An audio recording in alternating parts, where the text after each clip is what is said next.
Hello, everybody! So glad to be back for another YouTube stream. Cause I didn't mean to take like a week off. It meant to fix my sleep, but we ended up taking a week off on accident. But we're back, and back for some more Genshin. So I'm really excited about that. I'm actually gonna just completely turn off the music. So yeah, we're back. We got a schedule again. I just had to fix a lot of sleep stuff, which it's always an ongoing battle. But I figured out solutions. Yeah. So glad my game was updated. So glad I freaking remembered that. So today we will be tackling the Dainslief quest, and depending on what progress we get, I might be able to tackle some of the story quests or Notland quest afterwards. I don't know how long the bedtime story quest is. So we'll have to see how that goes for what we do. On my own time, I am trying to do the Sumeru story quest for characters, just to get that out of the way. But I remembered why I stopped. I was trying to do Nahida's. I need to do a chasm quest that I don't know where it is, and so I gotta look it up. So I started Baiju's, in which I actually don't know that much about Baiju now that I think about it. Besides people like, he's like, oh my god, he's so hot. Um, and that like he coughs a lot, but I don't actually know that much about him. So the story quest is good. I haven't gotten too far into it, but I think it's interesting. I didn't know Hu Tao would be in it, so I was not expecting that. Alright, now, swapping over to the game. Pick up Genshin Impact, please. There we go. And I need to heal. But first, let me get the quest actually queued up. Return to special story mode to continue. Yeah, we can do that. It's over here. I'm gonna heal over here. Just to be a little closer.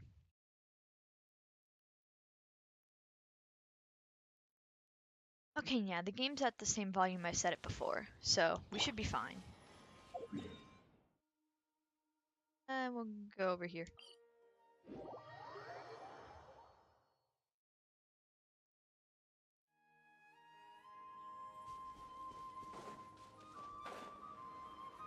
And now to go back into the area and get in that special story mode.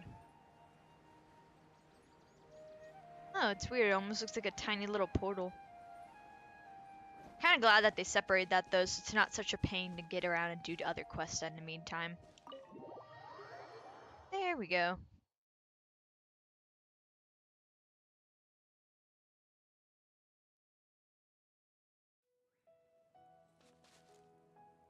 Right. Now to go check on the hilly trail. They acting all funny over here or something. Hey, look at those hilly trails over there. Turn the game up a bit. Weren't they acting super agitated just a little while ago? Why are they so calm all of a sudden? Wait, I hear something. In the new world, they bade farewell to the shrouded sun. At last, they no longer needed to dwell on their suffering, or try to differentiate between various thoughts of blasphemy. Such was the price they paid, and thus their souls became cleansed and pure. Did you hear that? What was that sound just now? You heard it too, Paimon? It was someone's voice, and I can't place whose voice it is. It sounded so gentle. Could that voice be comforting the hilly trails in some way? Oh, this is weird. Let's check if this is happening anywhere else. And if I guess they're so calm, they won't mind that I take the food in front of them. They won't know, they're sleeping, it's okay. Looks like the same thing is happening over here too. The hilly trails are calm. They're all just chilled out. You see, we're both still here. We've reclaimed an endless amount of time to love. Release your tears. You no longer need need to hold back your sorrow. Aw. It's that voice again. I wonder if it's like this area is just getting like a sense of just calmness to it. Over there. It looks like they're sleeping.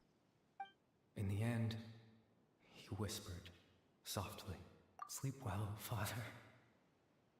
Sleep well, my beloved people. When you awake, that which differentiates us shall be no more." It almost sounds like a poem or some kind of story. Yeah. Well, now that the Hillytros have calmed down, Vimara Village should be safe at least. Let's put this situation to the side for now.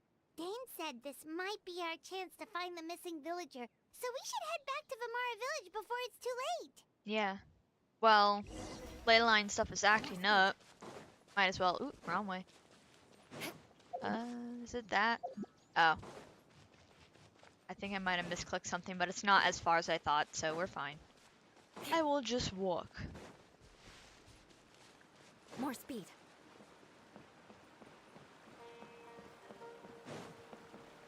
Just hope it's not too up that we gotta go. Yeah, we do. We gotta go up. Oh, no, not really. Oh, okay.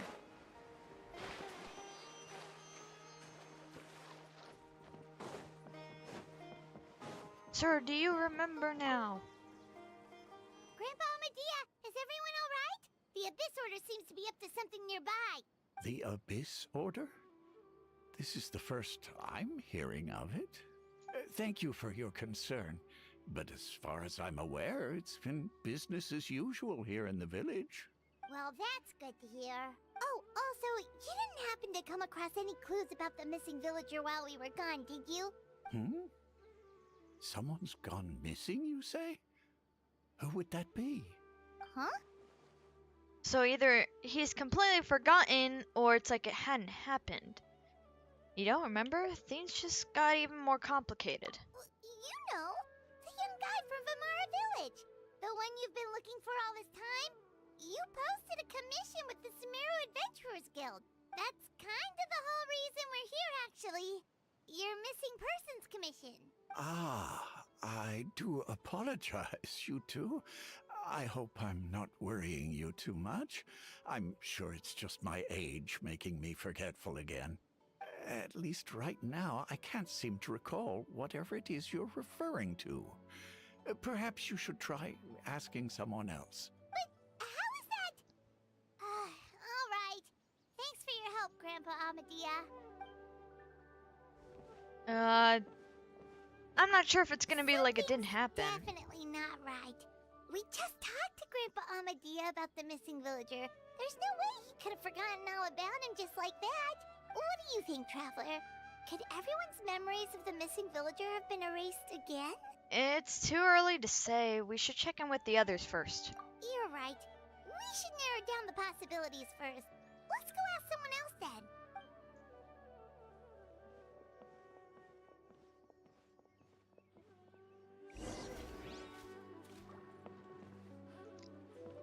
I think we gotta go a little bit up for this one. But I can't tell if it's gonna be like, oh, it didn't happen, or nobody remembers that there was a missing villager. I don't know which direction they're going yet.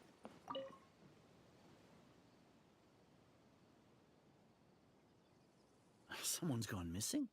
Who? Just as expected. That guy you said a bunch of nice things about earlier?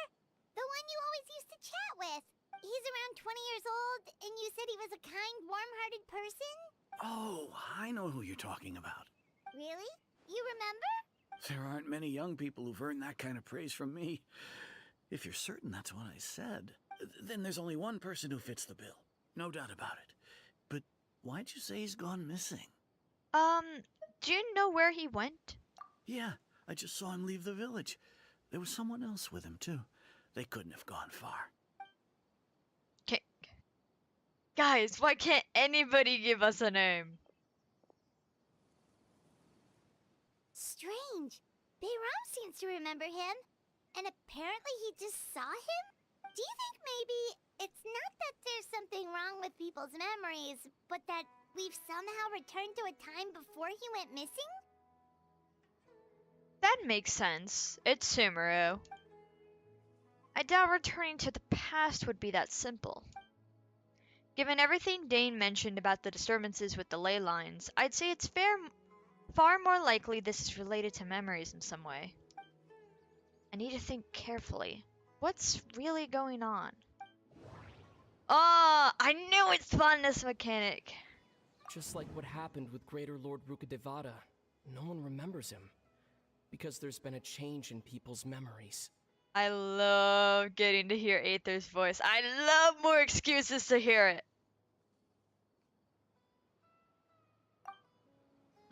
If we really did travel back to a time before he disappeared, that could explain why the villagers said he hadn't gone missing. If this person only exists in people's memories, maybe we're in someone's memory right now. I really want to think it's more of a time thing, but... Time travel is extremely difficult to perform. The current situation... Okay, so then we're probably... I really want to say it's the first one then. No, Baram still remembers him. Okay. So... traveling through someone's Right. memories. Paimon totally forgot about the ley line disturbances. We're in someone else's memory. I always end up with the Sumeru ones having to click through each and every option. Just like how you entered your sibling's memory last time. That would also explain why we seem to be at a time before he went missing. It's a memory after all. If we're really in someone's memory, then this is our chance to find him. Right. If he's someone who only exists in people's memories, then we're finally on the same turf. But didn't Bayron just say that he saw him leave the village with someone? Where should we go look for him? Who knows how long this ley line disturbance is gonna last? We might not have that much time, and we don't even know whose memory this is. Let's go through what we know so far. Good idea. That'll help us narrow things down. We pretty much figured out that the missing villager has the ability to... Implant memories into the minds of others. Right! That! Could we try to figure out more about him using what we know of his ability? Like, does it maybe leave a trace that would somehow give him away? Oh, we're gonna have to use the elemental site?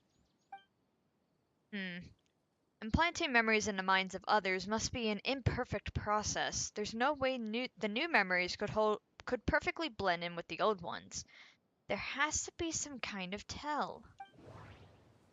All the memories seem to be set in or near Vimara village, but I'm still not sure if they're restricted to this location.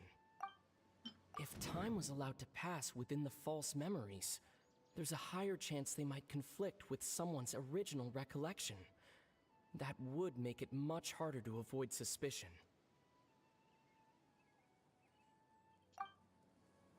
There's a difference between memories that arise from lived experiences and those that are implanted into the mind. Perhaps it has something to do with time. I mean, I think we've noticed that time doesn't pass. No wonder! All this time and the sky hasn't changed a bit!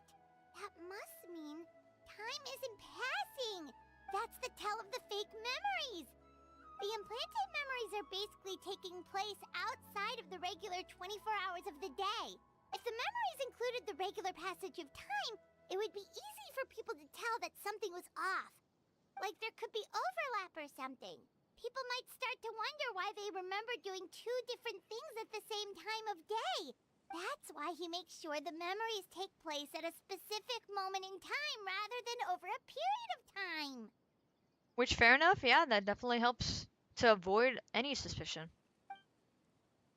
If we consider this in conjunction with what we already know, then the question of those memories who this is seems to have an obvious answer. The color of the sky coincides with the moment in time she described. Dainslief had memories implanted into his mind. Could it be that it's happened more than once? It just wouldn't make sense to be Dainslief because he doesn't exactly live here. We thought Chief Amadea forgot about the missing villager, But it turns out we're at a moment in time before the village issued the commission. It really makes more sense to be her. The color of the sky. Oh, right! That's exactly what Atosa described! I'm getting better. Come to think of it, every time we talked, it always seemed to be around dusk. Just like right now. Oh, so maybe we'll actually see Atosa and that's who's with him. Time always passed by really slowly. Even when it felt like we'd been talking for hours, the sun would still be at the same position in the sky.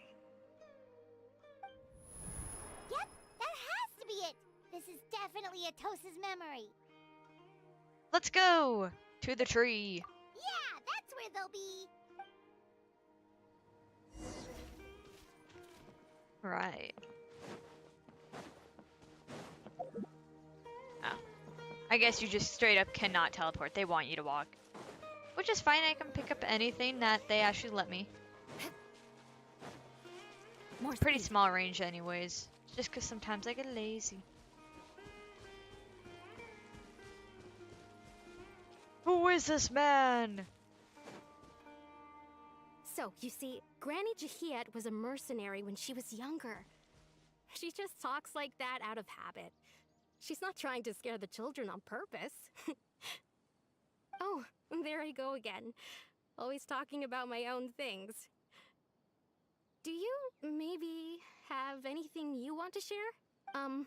It's okay if you don't. You could also just talk about what you think of me? Oh, you like this guy, huh? Oh, I think you're an incredibly strong and thoughtful young woman. Who is this NPC? I feel like I've seen that outfit before. Like, related to Abyss stuff, but I really... And he has... I think he has Conria eyes. If I'm right. I just don't know which one of the bad Conria people this is probably going to end up being. You'll meet many amazing people and live a very happy life. You won't miss someone like me. Huh? Are those your friends over there? You could be like, oh shoot! I was caught. We finally found him. But why does he look kind of familiar? Oh, right. This version of Atosa hasn't met us yet. Friends? I guess you could say that. It must have taken them a lot of effort to find me. So, I should see what they need. I'm sorry, Atosa. We'll have to continue this conversation another time. Another time, huh? Yeah, okay. I'll head back to the village then. Talk to you some other time. She totally wanted to confess and we just interrupted that for her. I'm so sorry.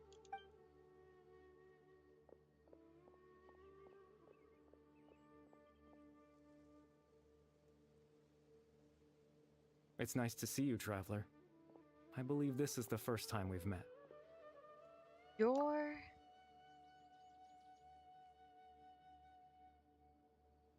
Factoring in the memories, the Abyss Order, the Loom of Fate, and everything else, I need to think of the one person that I can connect all of this together.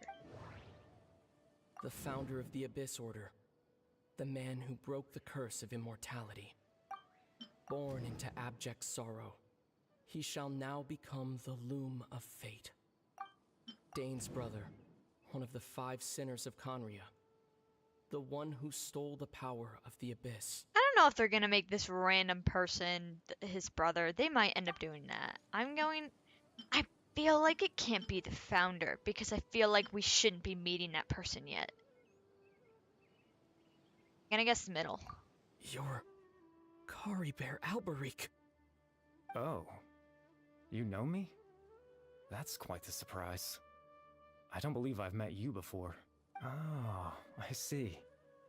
It was the memory, wasn't it? Your sibling's memory. You saw... the me from back then. This is Atosa's memory. I came here to say goodbye to her, but I suppose I'll just leave her a message instead. Come, let's find somewhere else to talk. Oh, so it's like, oh, that makes it even sadder. I feel more bad that we just like stepped in and interrupted.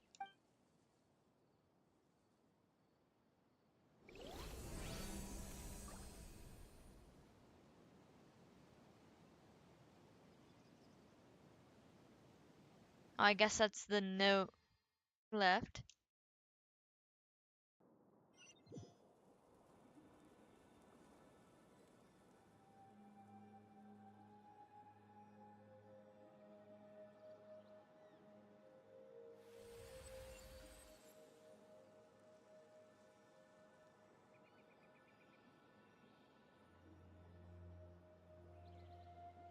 It's a big ass tree.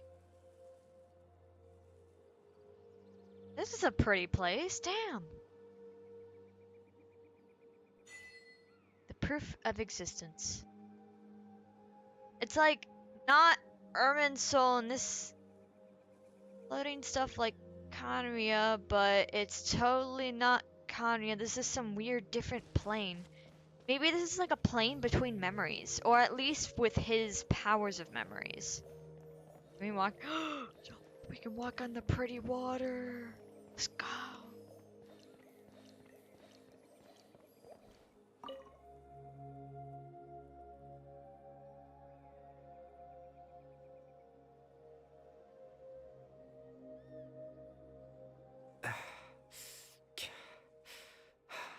What is this place?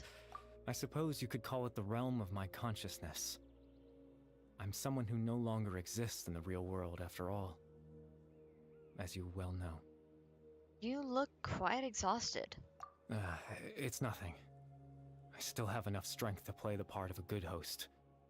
I've always hoped that I'd get the chance to talk to you like this, and now, the time has finally arrived.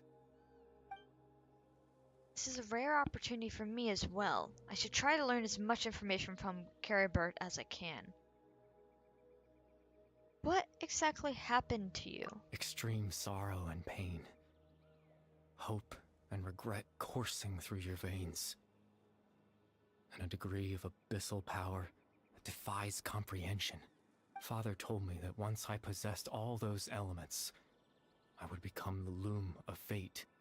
But despite his intentions for me, I never truly became the loom of fate. I was merely used as a means for its construction. In truth, I died the moment I set everything in motion. Oh. The person you see before you now is nothing but a remnant of consciousness left over within the loom of fate. Caribert is dead. That's why he no longer exists outside of people's memories. And I feel like we've heard that name before in another Dainslief quest that was also in Sumeru. This guy was taking care of a hilly trail. I feel like we've heard that exact name. But more to refer to a child. And not, I don't think, to this guy. As for your question, the loom of fate is a device capable of weaving ley lines. Weaving ley lines? In its primitive form, it can only be used to create and implant memories. But, as more of it is completed, its power becomes stronger and stronger, until finally, it has the power to weave real ley lines of its own. Once fully completed, the moment it gains the power to weave ley lines, it loses the lower level ability to influence memories.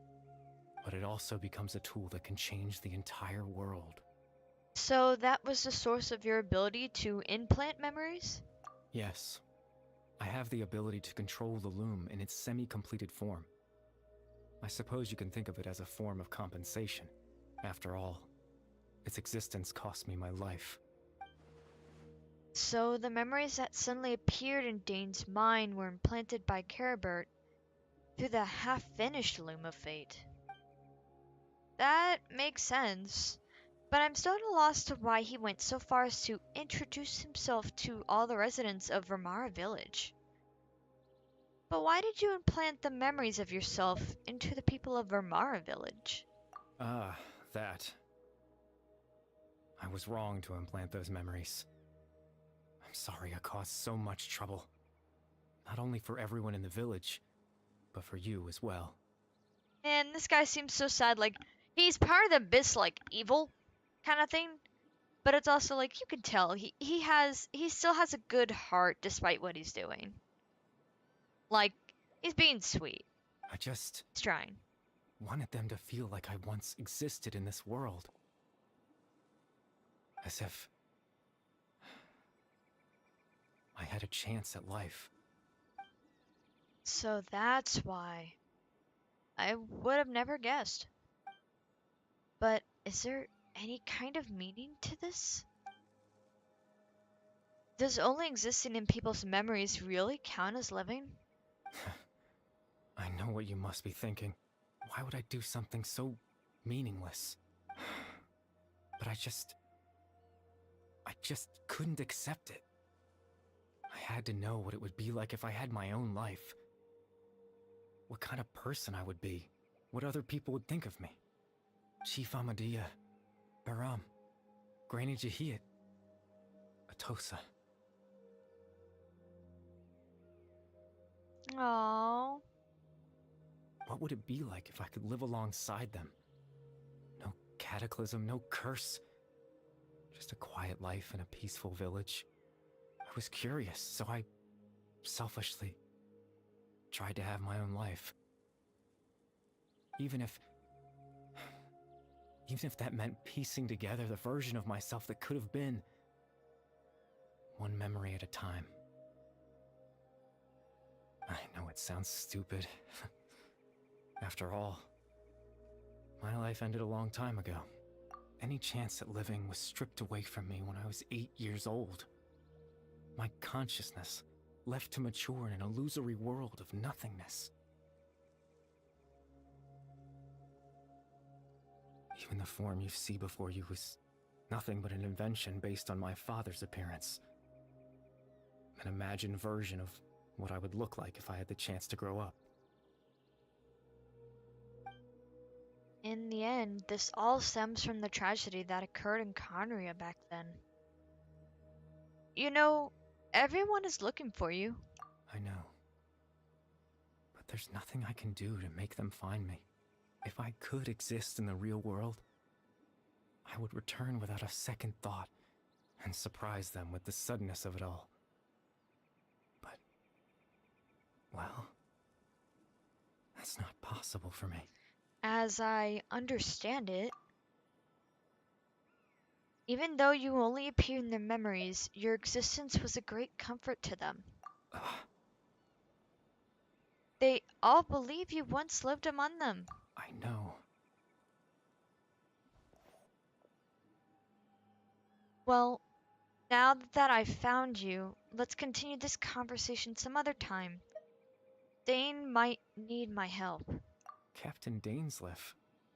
Twilight Sword, you mean? No need to meet up with him. Things should already be settled on his end. Settled? Exactly. As someone who could only exist in people's memories, the fact that I'm able to talk to you in my consciousness like this can only mean one thing. The Loom of Fate has already been completed. What? The Loom of Fate is already completed? That means the Eye of the First Field Tiller must have fallen into the hands of the Abyss. Could something have happened to Dane? Bro, we're gonna start throwing hands. Hi! I'm doing alright. How are you? So glad I have my phone, cause we're gonna take a moment and reload the chat for OBS because we love when things start breaking. Turn off chat. Turn it back on. I hope it works. Please tell me. Please. There we go. Yeah, I'm doing pretty alright. How are you? No need to worry about Captain Dainslief. He's absolutely fine. The only reason he lost the eye was because I happened to guess exactly what he was planning. Captain Dainslief has had the eye inside his body this whole time, hasn't he? It's inside his body? How? He has a lot of stuff about him. You know, he's a mysterious guy. Oh, playing on your laptop. Okay. His plan was to lure the Abyss Order to a false location, capitalizing on their pursuit of the Eye in order to have the chance to confront the princess. I forgot they call Lumine the princess. He would then hand the Eye to you and tell you to take it away from that location. That way, Captain Dainslief could accomplish his own goal and ensure the safety of the Eye all at once. A very thorough plan. But Dane never handed me the eye. That's right, because in his mind, he had given it to you already. Wait, does that mean Dane... a false memory? You made him think that? When? Before you two entered that false location.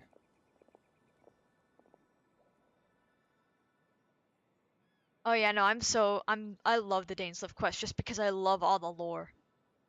Traveler, wait.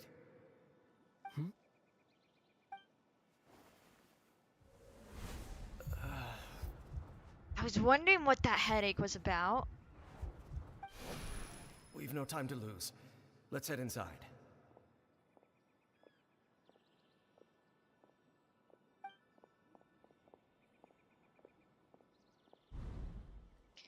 So when Dane froze up back then, it was because a false memory was being implanted in his mind. No wonder. That was when I implanted the memory of him handing you the Eye.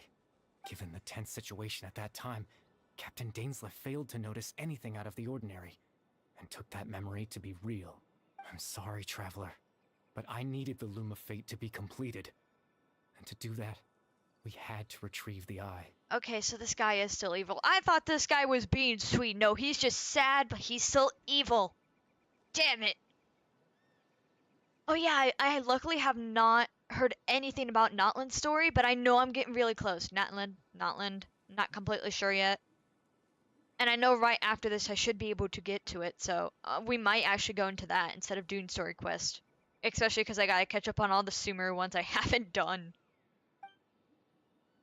So Dane had the eye this whole time, until the Abyss took it away. I'm not sure there's anything we could have done. Now that the Loom of Fate is completed, what are you planning on doing with it? I promise I'm not trying to conceal anything from you, but I truly have no idea what the princess is planning. Tevat's ley line system is deeply entrenched in the planet. Creating new ley lines can neither replace nor extend the ones that already exist. In the face of everything they could be planning, I fear I'm too insignificant to even get a glimpse of the bigger picture. In any case, I had my own use for the Loom of Fate, and my goal, at least, has been achieved. Your goal? You remember my father, don't you? Clotar Alberic. I believe you saw him in your sibling's memory.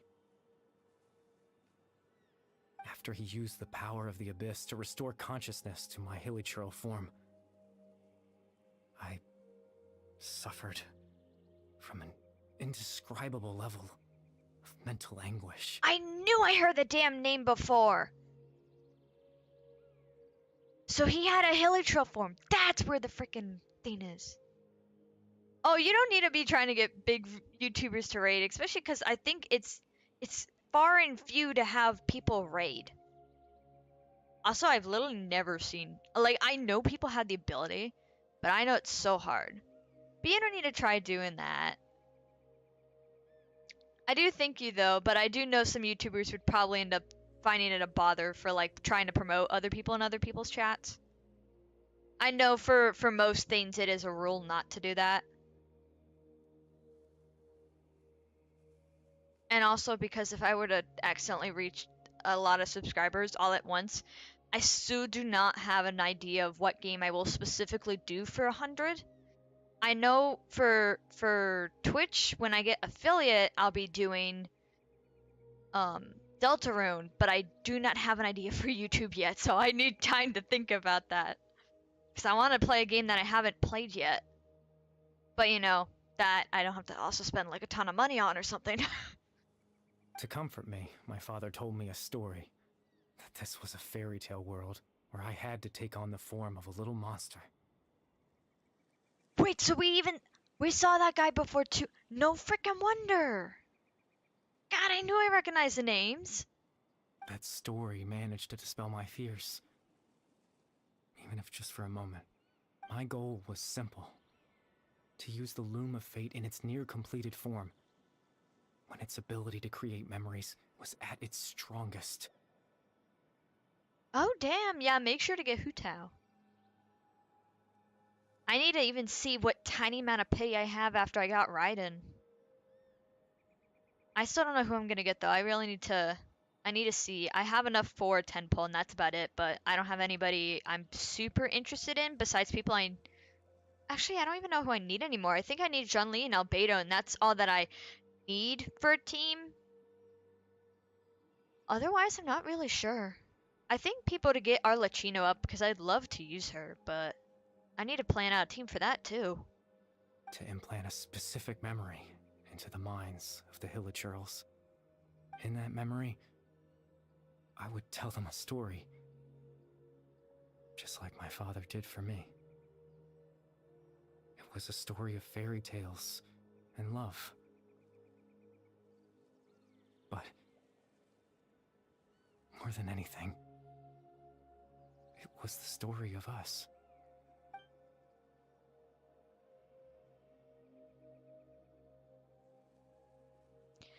So the thing that caused the Hilichurls to calm down back then was Caribert's story. I know I'm probably butchering the hell out of his name. So that was his goal. That was the only thing he wanted. It's a sad story, but the thing is he's still doing it with evil tools, which it's sad and you know he's being sweet, but it's hard to completely have empathy with him because he's using evil tools to just do simple kind things. And it's like there's better ways to do it. He had a device as powerful as the Loom of Fate at his disposal, and all he wanted to do with it was to offer the Hilichurls a moment of comfort and peace. I can't change the world. Not when I lost the very right to exist within it. Implanting those memories, that was the most worthwhile thing I could offer. Perhaps. I think it was very meaningful indeed. All that's left of my existence is a wisp of residual consciousness tied to the Loom of Fate. In truth, that trace of my consciousness should have dissipated long ago. My goal was the one thing that allowed me to hold on all this time. But now, the bedtime story is finished. And it's finally time to He said rest. the thing! He said the quest name! Oh yeah, I bet it's gonna get sadder. This is a very, sad quest. And we haven't even gotten a Dane, how Dane's doing right now. That's gonna be even sadder. Probably. Yeah, I can get not wanting Raiden. Especially, I don't think, if, you really want Hu Tao, I don't think she works on that team. Not completely sure. But, Raiden's really good. But it's if you actually think you're gonna use her, kind of thing.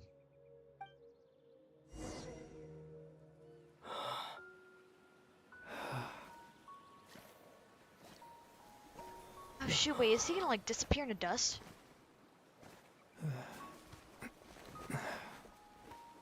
He's chilling. He's in peace right now. He got what he wanted.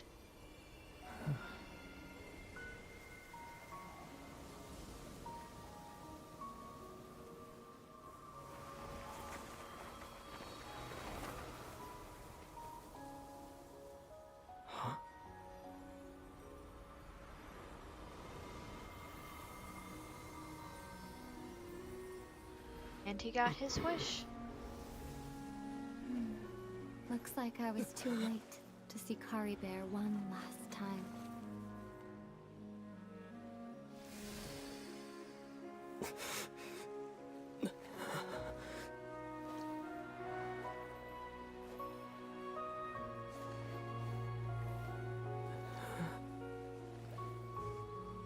Is she real?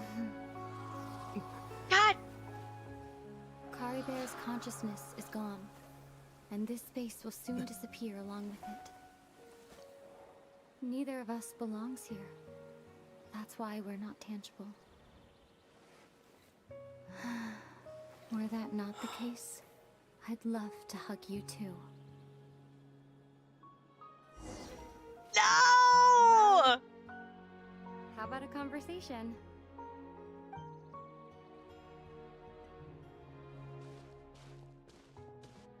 Man's like stunned for his A chance life. to just stop and talk like this is certainly not easy to come by. Wouldn't you agree? Yeah, I almost can't believe it's real.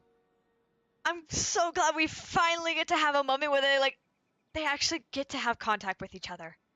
So Dane was right. There is some sort of like reunion bit here, even if it won't last for that long. That battle earlier was tough. The one against Dane, I mean. I didn't expect that after everything, he would still hesitate to raise his sword against me. Were it not for that, perhaps I'd still be no match for the Twilight Sword. Even after 500 years. What exactly are you planning? What are you going to do with the Loom of Fate? The Loom of Fate, huh? I still haven't found a way to utilize it to its full potential. But there's still time before the Heavenly Principles awaken. The Heavenly Principles are still asleep? Yes, for 500 years now, ever since the Cataclysm in Conria. There's been no sign of activity. They're sipping on everything in Tevat. Like, so much has happened, and they're just like, who cares? I'm snoozing my alarm. We're done here. Not long ago, you witnessed the Hydro Archon destroy her divine throne. Yes? Such a flagrant disregard for the rules, and still Celestia took no action. I suppose that's proof enough of the Heavenly Principles situation. Either there's gonna be like no Heavenly Principles or something, or I don't know. I have not done Farina's story quest yet, but after Dainslief's, depending on what kind of like how long this takes, which I feel like it's not too much longer. Either we're rolling in Notland, or as long as I have it unlocked, I'll probably do Farina's. I think I don't have all the Chinos unlocked, but I do think I do have Farina's. However, the Heavenly Principles will awaken. We just don't know when that will be, or what might trigger it. You really hate the Heavenly Principles, don't you? I mean, literally everybody else does. Like, join the club, man. You could say that. Just look at Kari Bear. He was so pure and single-minded. The space we now find ourselves is a perfect representation of who he was. Quiet and peaceful. Even as a hilly churl, seeing the terrible sight within the mirror wasn't enough to taint his spirit. He brought comfort to the people of this world, even though he was denied the very right to be a part of it. Oh, okay. I kind of thought it was like a few different people as the Heavenly Principles, just because it does add the S for multiple, but no, that makes sense, especially since we don't have the name of the god, and it's not like anybody else is going to, so calling that god just Heavenly Principles, it does make sense. I never connected that for some reason. So ask yourself this. Who was it that deprived him of that right to exist? Of course, that's only one example. My feelings about the Heavenly Principles are too complicated to explain in just a few words.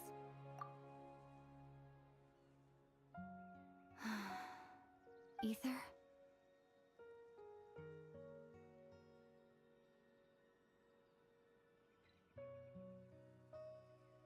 You're the only one in this world who calls me that. Yeah, everybody else is Traveler. They don't even bother to ask. There's so much I wanted to ask you, but for some reason, I'm not interested in asking those questions right now. You just want to be at peace and take the moment in because you don't know when you'll be able to get it again. It's so interesting to see his mouth move when we rarely get to see him talk. It's almost like it's not real, but it is, and I'm so glad that we get to hear him talk. I just wish we got him more. There's just one thing I have to ask. One thing I could never understand. Why? Why can't we continue our journey together?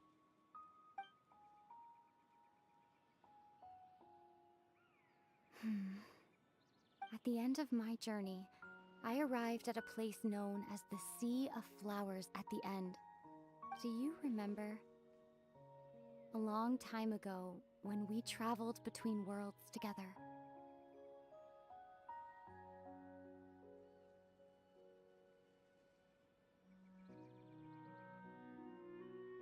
Oh yeah, that'd be cool for at the end of the whole story. Though I know I've heard some theories of Teyvat is just a chapter of the world. So it's like when we're done with everything here, they're somehow going to make more. I kind of hope they don't because it's going to be so much, and at some point in story development, if you drag things on long enough or start to drag it out, you will then diminish the original story. A little bit like FNAF. But I know Hoyoverse has been doing this kind of stuff for a while, so they might be able to pull it off if after all of Teyvat, they still do another world. I just don't know if that's actually true. Because I feel like Genshin should be a game with some sort of ending because of how the story's created. We're definitely gonna be a while till we're even at the point of where the game might end. You told me you wanted to find a place in the universe where that one flower was in full bloom. To have a place like that suddenly appear before me. Well, would you think of that as a coincidence? You mean... I miss you too, Ether. But as this war continues to rage, and as I continue to seek that final answer, I don't even know how to face myself sometimes. Let alone my own brother. She's like kind of ashamed of her actions, but I guess in her own sense they kind of have to be done. It's just not really in the correct way. So she doesn't know how to face us when she has a hard time consciously doing what she's doing. What's going on? Everything's probably falling apart. This space has lost its tether. I doubt it'll be able to exist much longer. In fact, aside from our inability to physically interact with each other, there's something else you should know about this space. With Caribert gone, we won't be able to remember anything that happened here. No! You're just gonna tear that away from him? Dude! Rumors about a new part coming to Mondstadt. Oh yeah, I have full expiration on Mondstadt too. Dude, I thought they were actually gonna, like, Notland was gonna be part, or like near Mondstadt. I didn't think it was gonna be like much farther away. At least if I spotted on the world map right. I haven't touched Notland though, so I'm not 100% on that. Oh yeah, that'd be cool if like all the Archons get together, but I know it'll probably really be the Tsuritsa with all the Gnosises, because I think all the other Archons, they could get all together, but I also feel like they gave the Gnosises as keys to have somebody else unlock it for them because they do not want to have to deal with the Heavenly Principles any longer. Everything in space will be wiped from existence, including all memory of our reunion. You're gonna make him cry! You're only telling me this now?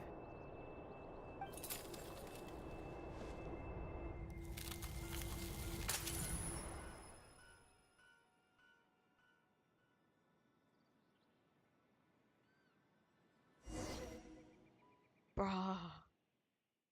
Are you kidding me? You traumatized my boy! God! Froze keyboard. I'm not actually going to. My keyboard was expensive. I feel so sleepy. Paimon's head feels all fuzzy. Yeah, I thought it was going to be near, Mondstadt, cause we were kind of getting some other Mondstadt characters for a little bit, and then I think Captain O and the leader of the Knights of Favonius, I think, have met on their journey before, and we learned that through Micah. Micah. So I thought it was gonna be a whole lot closer, instead of like halfway across the map. Honestly, Tartaglia keeps showing up everywhere. I would not be surprised. It'd be odd, but just I wouldn't be too surprised. He just shows up wherever the heck he wants. Oh, Paimon woke up a little earlier than you, so Paimon will fill you in. The villagers said that they saw us sleeping near the village yesterday. They couldn't wake us up no matter how hard they tried, so they decided to just bring us back here.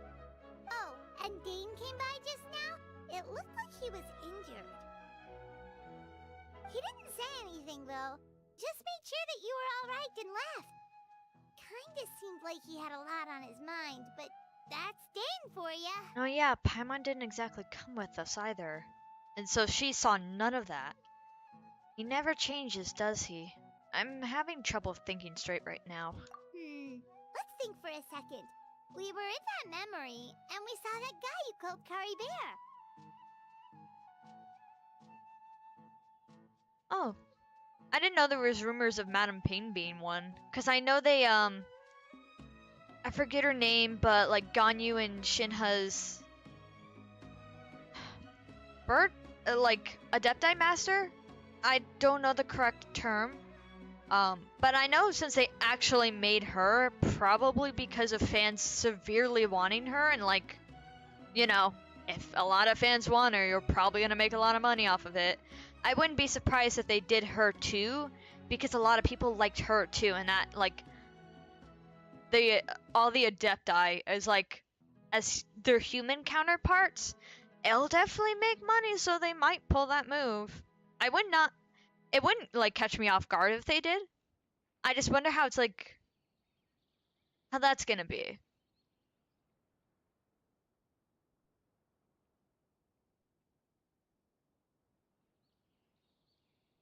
I think the old adept was from Leeway with her teapot in her younger days.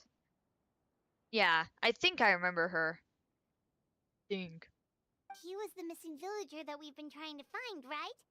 And after that, Paimon doesn't remember what happened. Caribert and I talked for a while. He told me about the Loom of Fate. Wait, really? What a score! I guess our commission is complete then. The missing villager, the person who existed in people's memories, was Caribert all along.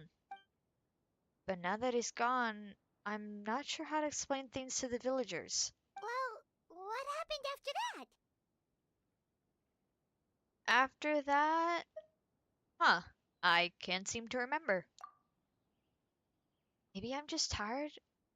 I feel like something else happened, but why can't I remember? I'm not sure why, but it almost feels like I lost something. Ah, there you are. Sleep well? Bayram, you sure seem happy. Did something good happen? Something good? Huh. Wasn't anything good or bad, I'd say. It's just that, well, the village organized another search party yesterday. It didn't feel right to leave all the searching to the adventurers. So there we were, searching away, when suddenly this one guy said it all came back to him. According to him, one day around dusk he was passing by this one tree outside the village, and he saw our missing villager. There he was, sleeping under that tree all by himself. His parents came a little later to wake him up, and they all left together. They looked like quite a happy family, apparently. Okay. And after that, well, we all started to feel like that really is what happened. Kind of strange that we forgot all about it for so long. Well, I guess if only one person remembered. Oh, Jean-Lee Morgue skin, yeah. They could make so many skins and people would buy it. It'd be better if they made them at a higher frequency, but it takes people for design to do it, and also I think they try to find excuses to make skins of a certain theme. like with the big events and stuff. Otherwise, yeah, no, it'd be nice if they made more skins. Because there's certainly some characters that you could make some really pretty outfits for. And people would totally buy it. But I think they try to make them so sparse just to get people to buy them all at once, because it's not like you'll have the opportunity again for a while to buy skins. So it's like a, why not kind of thing. Ooh, a skin banner would be cool, but they probably wouldn't, only because with the Genesis crystals, it does cost a whole lot more than Primos, I think. So they actually, I'm not sure the conversion, because otherwise I was going to say that's probably a better way for them to make money, is just to sell the skins in the shop. But I think with the conversion rate of Primos, if you can even convert them anymore from the Genesis crystals, it might pull more money out of people. I'm not 100% on the conversion rate though, because I don't find it worth it at all to do that, so I never looked into it. Oh, and we also remembered his name, Kari Bear. Now, that's Kari not a Bear. name you hear every day. Would have been helpful if we remembered it sooner. That is a unique name. Well, I hope he's happy wherever he is. And we're all relieved now that we know what happened. Seems like everyone thinks Kari Bear left the village. That's probably for the best. At least they have some sort of explanation now. Kari Bear is gone. The Luma fate is now complete, and no one else will try to change the villagers' memories. Paimon wonders how Atosa's doing. Maybe we should go check on her. If she hasn't remembered like everyone else, we can tell her what happened. Paimon didn't see her in the village just now, so she's probably at the tree. Come on, let's go talk to her. And 'cause she got left a note too, so I hope she's okay.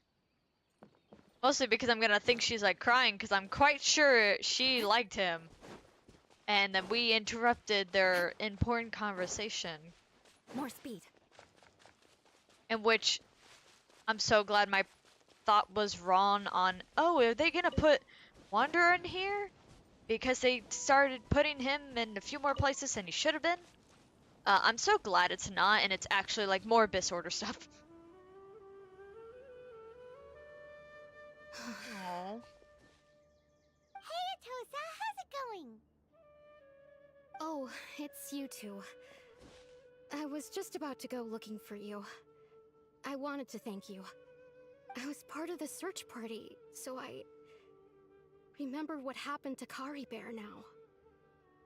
Honestly, I just can't believe I forgot something so important. Maybe he wanted you to forget him. I'm sure he wouldn't. Oh, contradiction statements. I'm sure he wouldn't want you to forget him. Sure. It's funny, but I have this feeling he told me the same thing. I just can't seem to remember when. I guess it doesn't really matter anyway. Life is made up of a series of memories. As long as I hold on to our time together, he'll always be a part of my life. Oh. I'm just happy I got to meet him. So, who cares what happens in the future, right? Lost love.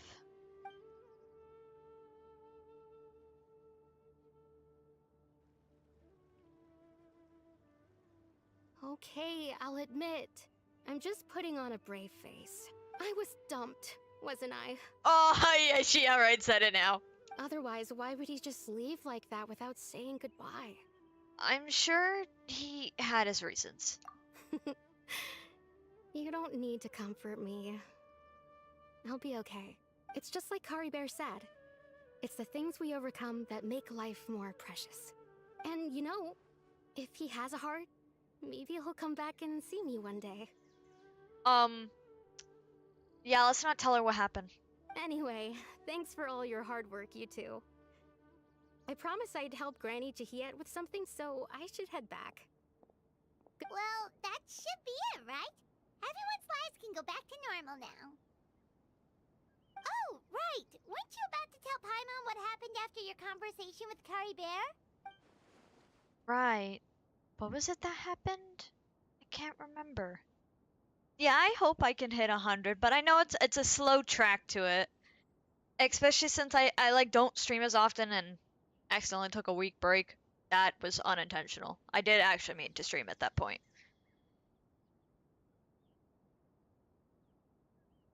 But I'll be trying to actually, since I caught up in most of the Genshin stuff. I mean, I'm still slightly catching up, but I'm not that far behind now.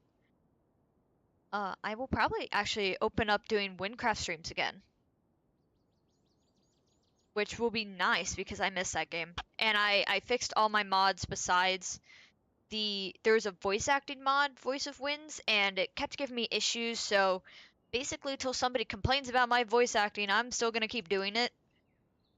Because the mod does not want to work with me, and I'm not too great with mods, so probably when I have to reinstall it, I'm going to ask one of my friends who does Minecraft modding better than I about kind of fixing it.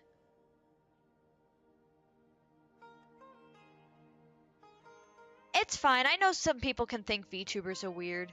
I get that, because some people just aren't into, like, the VTubers and stuff. Yeah, I like VTubers, but I mean, some people just aren't into that kind of stuff, and that's perfectly okay. Yeah, everything will, like, come as time comes along. As long as I, keep actually doing stuff, like streaming. It would be nice to do videos at some point. I just need to put in the effort to actually sit down, record something, and then figure out how to edit it. Because all I know is really how to cut down stuff, so. I can make shorts, but I really don't know how to visually edit. I do have video ideas, it's just actually getting to it. Huh? It feels like there's something in my pocket. Do we have pockets? Picture? Where'd that come from? Let Paimon see. You must get along with each other, the two of you.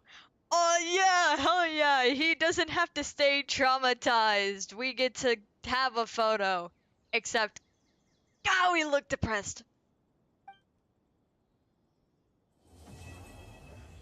Quest completed. That was a good one though. We actually like get to interact. There's more of the voice acting between the siblings. God damn, that was a good one. And that actually got all of this done. That's not what I meant to do.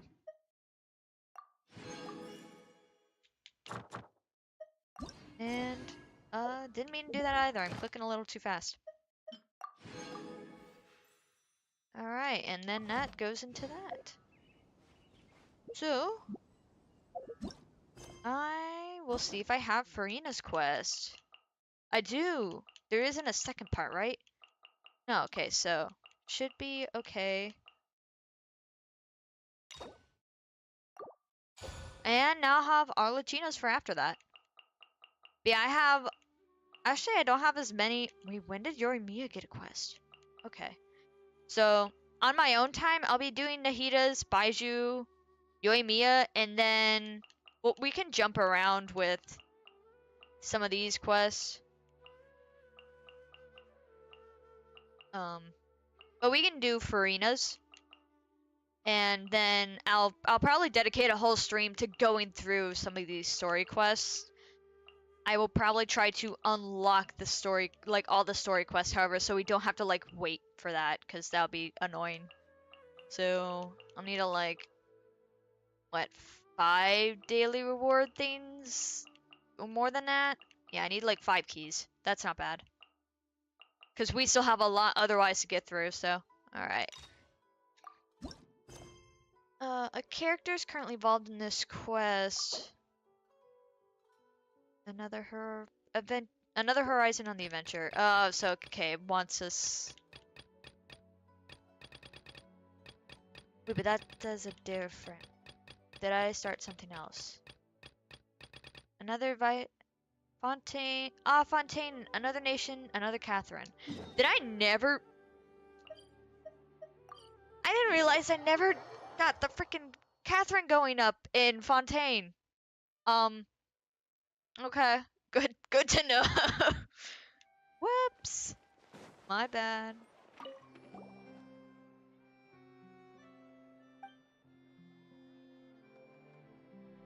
It's Catherine again. This one must be a puppet too. Yeah, all of them are gonna be. In which I don't remember her name, but I really want to meet the puppet Fatui. I honestly thought she'd be in Fontaine because I thought Fontaine would be a tiny bit more steampunk theme, and she and Arlecchino would be in it. I'm kind of sad we didn't get to meet her. I really hope we do, but I'm quite sure she's not playable. It's sad, but it'd probably be a lot of mechanic heavy stuff, and it's what they can figure out how to work a Fatui. Perhaps there shouldn't be another possibility. Is there something I can help you with? Are you looking to take on a commission or send one out? I'm just taking a look. I see. If you've run into any guild-related issues, you can come and ask me. I'll provide the utmost service for you and answer all your answerable questions. Then we thank you for your contributions to the guild adventure. We wish you smooth travels. Hey, Catherine, it's us. Got any new commissions? Specifically one with a huge more attack, perhaps? Oh, I guess this is starting something else. I thought this was just actually unlocking the stuff. Maybe not?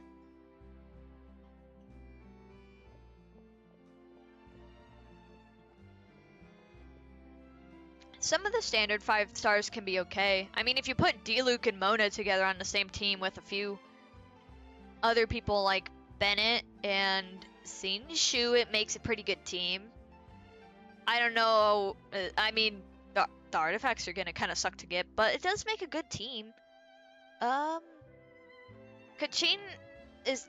I don't know how viable she still is. Chi-Chi... I don't know. Jean's alright. Tignari... He would because he's in the power creep era, but he's a quick swap DS, so really you just use his burst and it just does a bunch of damage. At least from what I know, but I have him. I haven't really played him much. You didn't have to be so direct. Paimon's just being enthusiastic. We're old friends now, she gets it. It's always a pleasure to see our two most avid adventurers again. Looking for the next challenge, I see. Actually, we do in fact have a rather urgent commission that is still open. Having read the details, however, I don't believe you'd consider it to be lucrative. Don't worry about that. We were just kidding. So what's the situation? To put it simply, the requester is looking for a temporary replacement actress for their musical. The original cast member ran into some issues, and is currently unable to perform the role. Is this like High School Musical or something?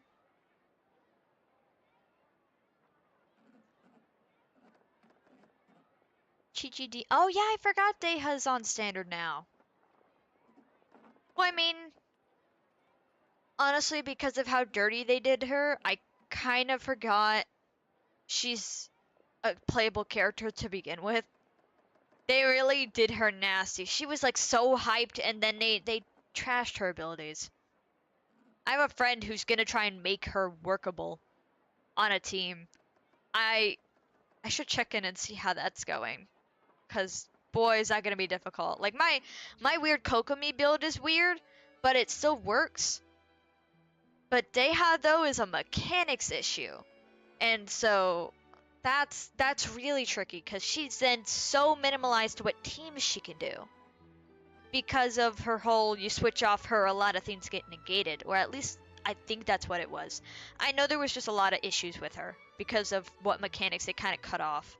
But the troupe has also been experiencing some financial difficulties, so unfortunately they cannot afford to pay their replacement actress.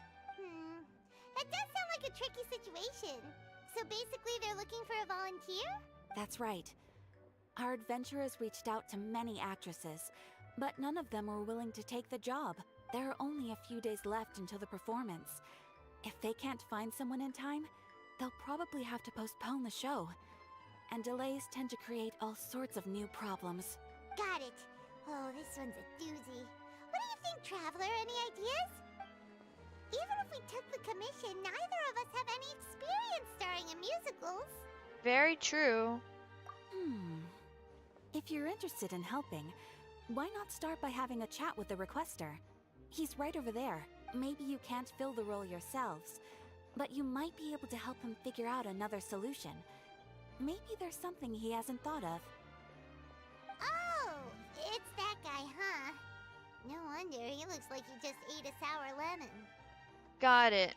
We'll go talk to him. Hyman approves, let's go! Hello there, are you the guy looking for a new actress? Wait, I know you two. Are you really willing to act in my musical? Wow, sounds like we're pretty famous in Fontaine already. But to answer your question, neither of us have any experience in musicals. But we heard that you're in a bit of a bind, so we figured we could at least try to help you think of a solution. Ah, I see. It's okay. I knew that asking for a volunteer was a long shot.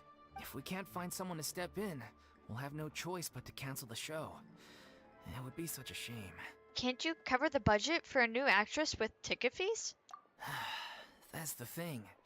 We're not some high-profile theater troupe, just a group of amateur enthusiasts. All our sets and props are very crude. We're grateful enough just to get an audience, never mind ticket fees. If we had a way to make this profitable, things might have turned out differently. But now, it looks inevitable that we'll disband. Disband? You're splitting up the troupe? Oh, I guess the lady at the Adventurers Guild didn't tell you? Yeah, this is supposed to be our final show together as a troupe. Oh. One last show. And after that, we go our separate ways. So we were really hoping to end on a high note. Nobody wants things to just fizzle out. Not after all the time and effort we've invested into it. Catherine mentioned one of your actresses can't make it? Yeah, the leading lady, in fact. She's been dealing with a chronic illness ever since childhood, and unfortunately, it flared up again recently. It really drains all her energy, so she's in no state to perform. The show just won't be the same without her. But for everyone else's sake, I still hope we can find a way to hold the performance on schedule. Got it. We have a clearer picture now. Let's see if we can come up with any ideas. I mean, I'd say we pull Farina in, but she's basically kind of off the grid at the moment.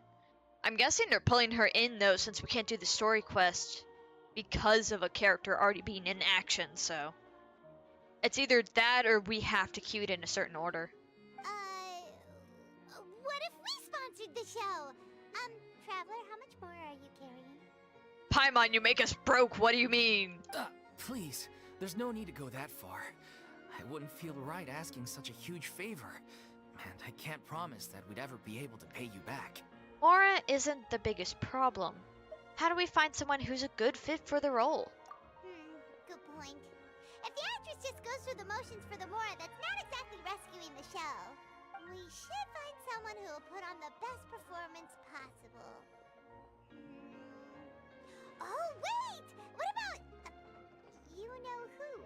Great minds think alike. I was just thinking that. That's how you know we're the best of partners. Anyway, she should have all the free time in the world right now. She's really good at performing, and she was once super popular with the crowd. Performing in a musical should be a piece of cake for her. Who are you thinking of? Sounds like someone famous. I don't know if we're gonna be able to get to Farina, though. Farina. Her? You're... That was a joke, right? I feel like she's not gonna be popular with people. Nope. Paimon doesn't actually know if she's performed on stage before, but Paimon's pretty confident that she'd be really good at it. You're not wrong there. She has actually performed in a number of big-name shows before. They were one of the reasons she was so popular. Ah. But even if she's no longer the Hydro Archon, it's not like she's suddenly a commoner. Yeah, that is true, but I mean, she is a good actress, we know. She's still an idol to many people in Fontaine, including myself. I just think Lady Farina might feel a bit out of place in an amateur troupe like ours. You want the show to go ahead, don't you? Well, yes, but... Fair enough. I mean, if she was actually willing to, then of course I'd be honored to have Lady Farina star in our show. I'm sure the rest of the troupe would be delighted too. I'm sure everyone in our troupe has probably dreamt of performing on stage with her one day. Of course, it all depends on whether she's interested. She might consider this opportunity beneath her. No point in stressing about that. We'll only know if we ask her. And besides, things are different now. There's no reason for her to be all high and mighty anymore. Let's go. It'll be good to check up on her anyway. Thank you for your help. I guess I'll just stay here and wait for the good news. Good luck. Wait, where does Farina actually live nowadays? She used to live in luxury at the Palais Mermonia, but she's, moved out, right? Yeah, I don't think we've exactly been told where she is. As it happens, I have her current address here. I can provide it to you. Woo! When did you get here? I came over when things were starting to sound more promising. I thought I should be at the ready in case my assistance is needed. Yeah, probably a good idea. It is my duty to support commissioners in any way I can. Thank you, ma'am. Thank you so much. Well, now that we've got the address, we'll go find Farina. Back in a jiffy. Yeah, but we don't have a guarantee she'll say yes, because she might be still, like, really out of it. Like, she performed for 500 years. She might be kind of tired of it. But, I mean, an amateur performance could lift her spirits. It does not look like... Okay, so then it goes there. The theater trip. Oh, so it, like, it follows in. Okay. Right? Just making sure. Yeah, that follows in. Oh, okay, that's weird. Yeah. Let me... first queue up the quest where the hell it went. There we go. Okay, so it follows in. Yeah, I don't do a whole lot of, like, letting people into my world kind of thing. I've been grinding away at stories so much, so... Yeah, there's the UID. I don't mind. I just don't end up, like, playing with a lot of people often. So I guess don't set high expectations for that. Let me know when you are done, and then I can continue the story quest. So I'm glad that actually led into Farina's, and I don't have to go chasing around 2 Farina quests at the same time. But yeah, this is a NA account as well, so I feel like you should be able to cross friends. It just depends on if you play with each other because of the different servers.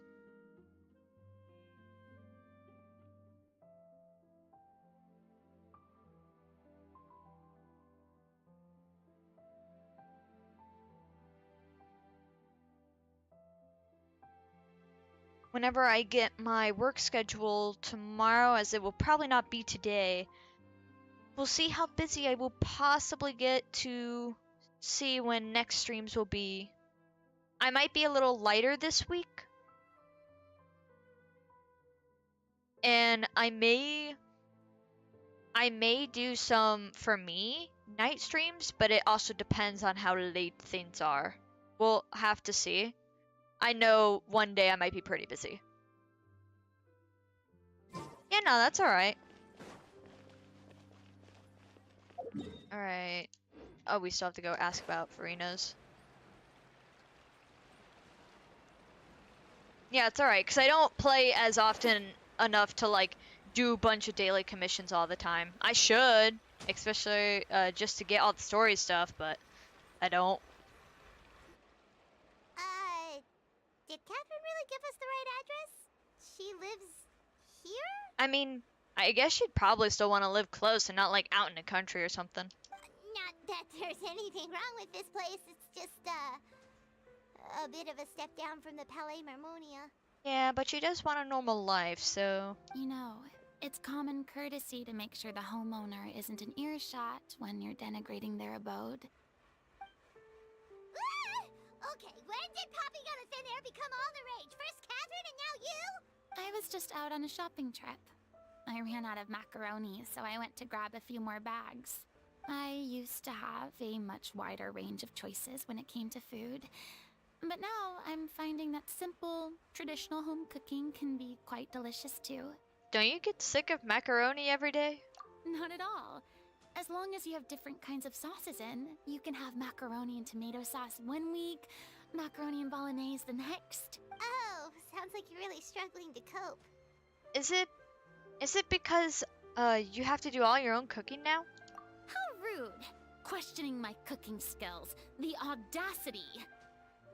The negative crit rate Kokomi is only because she's set to negative 100 on purpose because they do not want people trying to build crit Kokomis because she is supposed to be heavily meant to be a healer.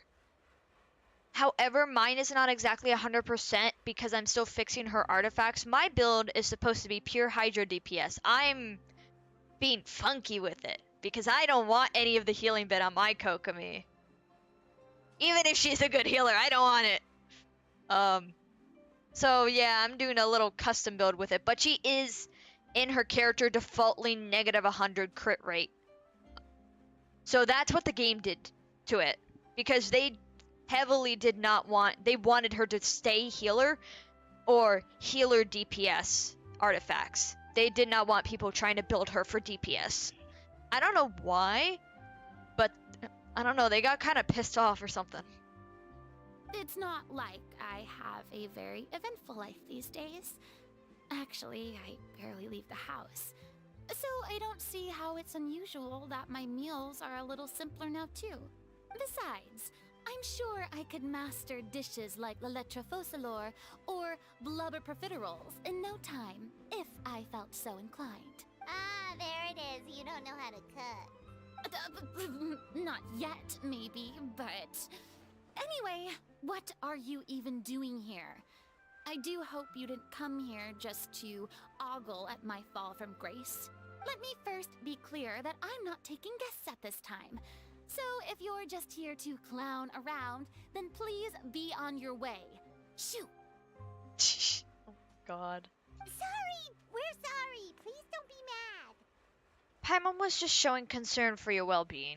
Yeah, exactly! What the Traveler said! Paimon wasn't trying to make fun of you. Hang on a sec, you weren't exactly holding back either. That's not important. We actually came here to ask for your help. My help?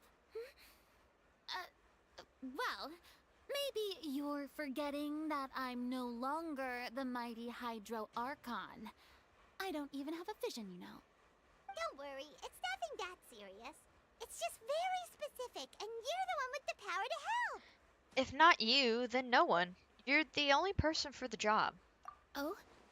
Well, if that's the case, then fine. I'll spare you the lecture about your attitude just now. So tell me, what specifically makes this matter so specific? You tell Farine about the trope's plans for its final performance. I see. I knew you couldn't have come all this way just to amuse yourselves at my expense. After all, I was once the brightest star in all of Fontaine, well-versed in all the various performing arts. A mere musical is well within my capabilities. But given the present circumstances, I'm afraid I must regretfully decline your casting request. How come? It sounds like this would be a breeze for you. Yeah, but she already did a lot of, acting for hundreds of years. She might be kind of sick of it. Even if it is easy for her. True, but I have made a decision to retire from the stage. Although I am no longer required to play the role of the Hydro Archon, the time I spent inhabiting that character has left an indelible mark on me. Centuries of pretending to be a different person changes you completely. I'm not the same person I once was. Of course, that can't be undone now. It's too late, and I have no intention of reinventing myself all over again. But at least I can say that I no longer desire to play any new roles. So, that's how you really feel. Paimon can understand, but this is just a one-off part to fill in for someone who's sick. Surely that's okay. Whether it's a one-off or not, it's a boundary that I've committed to no longer cross.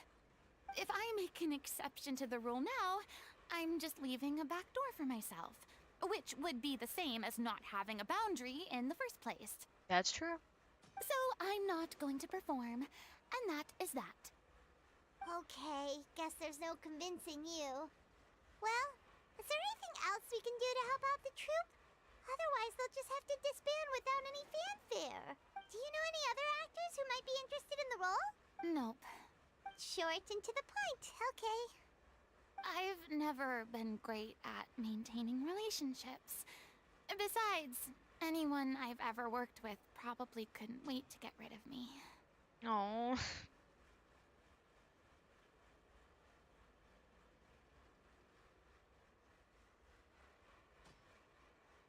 Oh, an account on the Hong Kong server. Damn.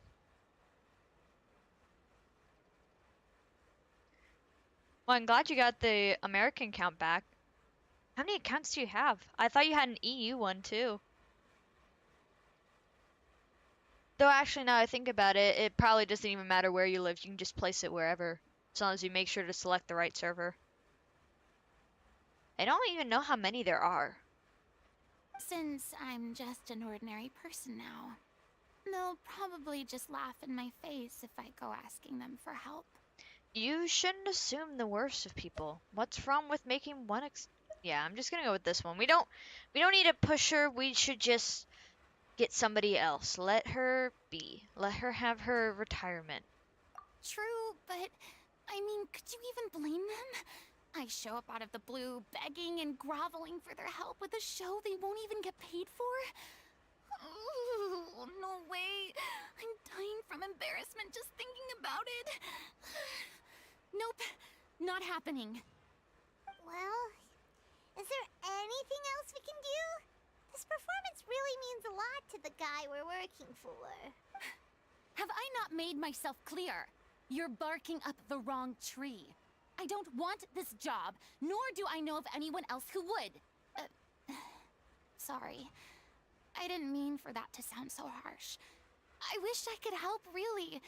But if I thought I had the answer to this problem, I would have said so by now. Yeah, and it's okay for her to establish a boundary.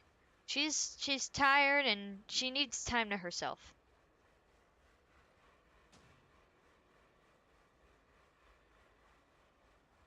Oh, you got an EU account for just Tignari. Okay, yeah. Hong Kong's main account with the big numbers. Yeah, I only have one account, but then I have one of my friends' account that I'm just trying to fix up. But they're both on North America servers. I'm just trying to fix up the other account so I can, when Farina comes back, convince them to play. It doesn't guarantee they will, but if they can help me in domains, they have Hutao. I need Pyro, better than my D-Luke, so I would totally take the help. It's alright, Farina. Paimon just wanted to make sure we tried everything.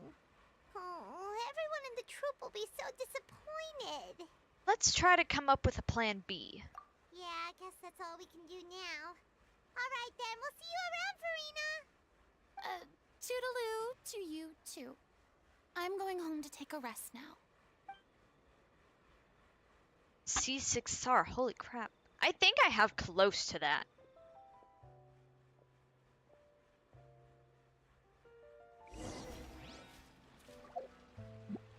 Go back and pass the word to Farina's views. It's too bad, but we have to respect Farina's decision. Maybe the thought of performing brings up too many painful memories now. Probably, though. I mean, we could ask Lynette since they need a leading lady. Though she is on the Shire side, so it might not work out that well.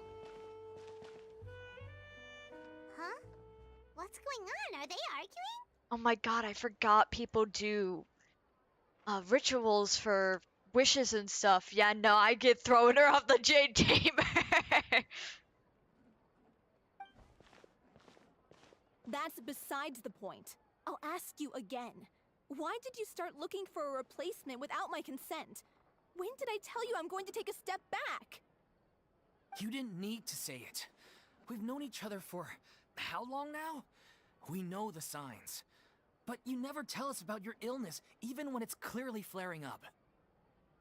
And that gives you the right to make a decision on my behalf? Shortly after you left, the troupe's lead actress came to the Adventurers Guild. She believes that she's healthy enough to perform. Excuse me, but can you both take a moment to discuss something else for now? The adventurer assigned to your commission has returned. Sorry, I was just dealing with a little misunderstanding. So, how did your conversation with Farina go? Sadly, it's a no from her. We tried to persuade her, but she wasn't having it. She doesn't want to play the role for personal reasons. I see. Well, circumstances have changed a little, so maybe that's not such bad news after all. You see, our leading lady has just informed me that she's well enough to make it to the show after all. Staging the musical with the full original cast was always the dream, of course. Oh, right! Sounds like everything worked itself out then. Imagine if we had managed to convince Farina to join, only for her to find out she's no longer needed. Yeah, she'd be livid. We'd get the scolding of a lifetime. Jeez, is Lady Farina really so harsh with people? Not all the time, but you know.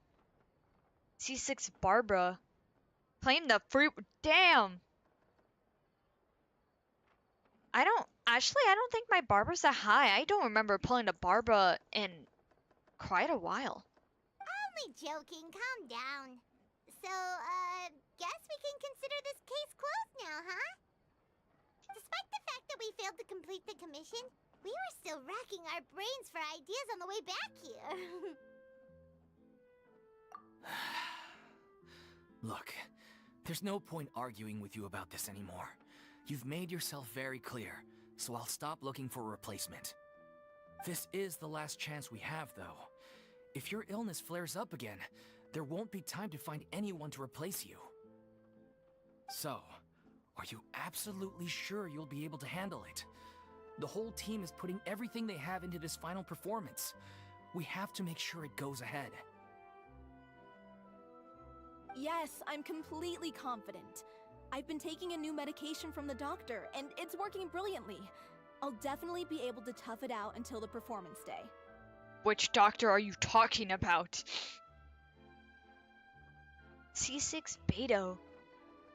Oh yeah, no, Betos would actually be pretty alright. Oh yeah, Aisha, yeah. For just a shielder in general. I think my Beto's probably pretty low too. I don't remember pulling for her a ton. Like, just getting her out of pulls.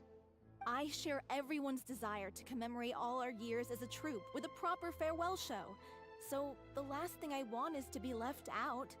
Every one of us thinks of this troupe as their home, myself included. You're right. I'm sorry. I let myself get too worried about the show. I should have asked for your permission first. Yeah, you're all a troop together. All's well that ends well. Sounds like the show will go on. Hi, Mon. Wait a second. Oh, Farina's gonna be like peeking out, like she's just so worried, but she's like trying to give her self-respect. Oh yeah, Kazuha, he's good. I sometimes want him, but then I also remember I never end up using Animo. I have Venti on one team and that's about it. He is really good though, but I don't have teams that work with him. Yeah, holy crap. Yeah, he is powerful. I've tried him on another person's account before, and he's really, really good. I don't know I don't think with power creep there's anybody who bests him with Animo yet. Well, I know there is a new Animo character in Notland. I don't think she's out yet. But I think she more kind of knocks Wanderer out of the sky and not Kazuha, so I think he's still safe for now for not having anybody that does better than him at what he does. Sure. I knew it! I knew she'd be peeking around. Hey, how did you... I was just passing by because I realized I forgot a couple of items on my shopping list. Aw, she's trying. Alright, I'm coming. No need to drag me.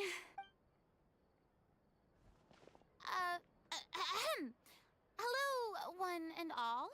I couldn't help but overhear your conversation just... Farina? Didn't you say you were gonna take a rest at home? What are you doing here? I was just ever so slightly concerned about the situation you mentioned. Yes, a teensy bit concerned, that's all. When you came to talk with me earlier, I jumped right to explaining my position and said some strongly worded things. And all before I even had a full grasp of the situation. Anyway, I just feel a bit bad about how it went down. I'm sorry, Paimon. Oh, it's totally fine. Paimon didn't take any of that personally. Then why didn't you just show yourself? Oh wait, she's gonna be a 4-star? Damn. I mean, I guess, but I don't know. I feel like she might be 5-star material, but I've only seen a clip of her. Because it's like her weapon, or I don't think it's her ult. It's probably just like whatever her burst is or whatever. It's like a cannon, and so people are making a lot of America jokes about her. That's literally the only thing I know about her. It's just that bit. Yeah, that would be true. They do need to sprinkle in some 4-stars in there. And I guess it's so then Wanderer doesn't basically get taken out of a job completely too. If people like have a difference between 4 and 5 stars, but yeah. Fair enough, because I don't know all they have for potential 4 stars versus 5. You really have a knack for asking the most uncomfortable questions, don't you? I felt very sheepish, having had a change of heart after flatly refusing you. And then, to make matters worse, you caught me. But in any case, it sounds like the issue has already been resolved. Yeah. When they said they were gonna ask for your help, I almost had a heart attack. I mean, how could we be worthy of having Lady Farina star in our show? There's no need to think like that, and no need to keep addressing me as Lady. Just Farina is fine. I was wondering, if this troop is so important to all of you, why does it have to disband? If the difficulties are purely financial, then there must be a solution. You could put the shows on pause while you look for a sponsor, for instance. I'm not exactly sure who to pull for yet. I think the people I know I need is Albedo and Jeanli for a team. Jeanli. But anybody new, I'm not completely sure of yet. I might look into the Archon if she hasn't already passed, because honestly, I do not know who's up besides, I know for a fact that I cannot pronounce her name, but she's the roller skating girl who's kind of like a DJ, at least from her trailer. Her trailer looks really cool, but I do not know how to pronounce her name yet. And I actually don't know who's on the other banner either. But otherwise, I can't think of anybody who I have like a dire need for having. Maybe Farina? I do like her playstyle. I don't mind it. But I have to also keep in mind which people I can actually put on a team.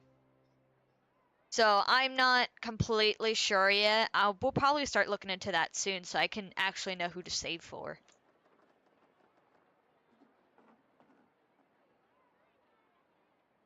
Oh. I mean, I guess they've made all the Archons.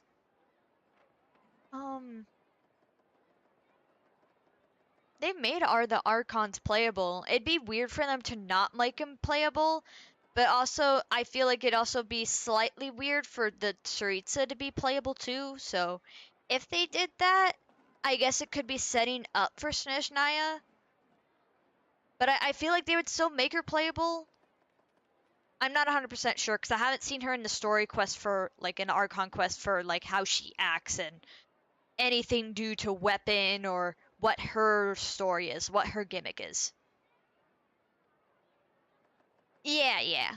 When I get to the story, I'll probably get it because I wouldn't doubt if they're setting up for something else. Or if it's because, I don't know, other things. I really have luckily no inkling on the story yet. Besides that, you know, it's the Nation of War. But that's about it. I don't even, like, I saw the trailers a bit. That's all I got.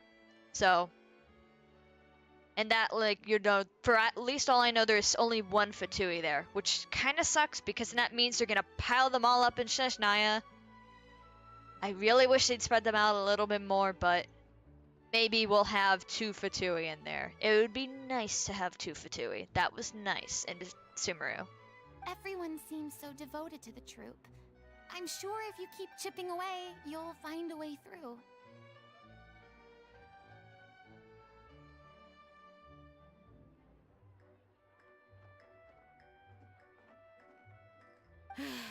We all want to believe that, but some things are just beyond our control.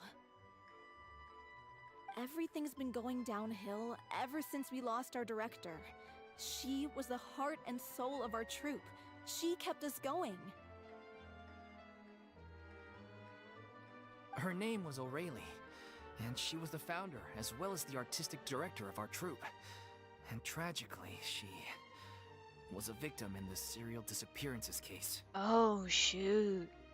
What? Oh, wait, Captain O, he's number 1? I thought Perio was number 1.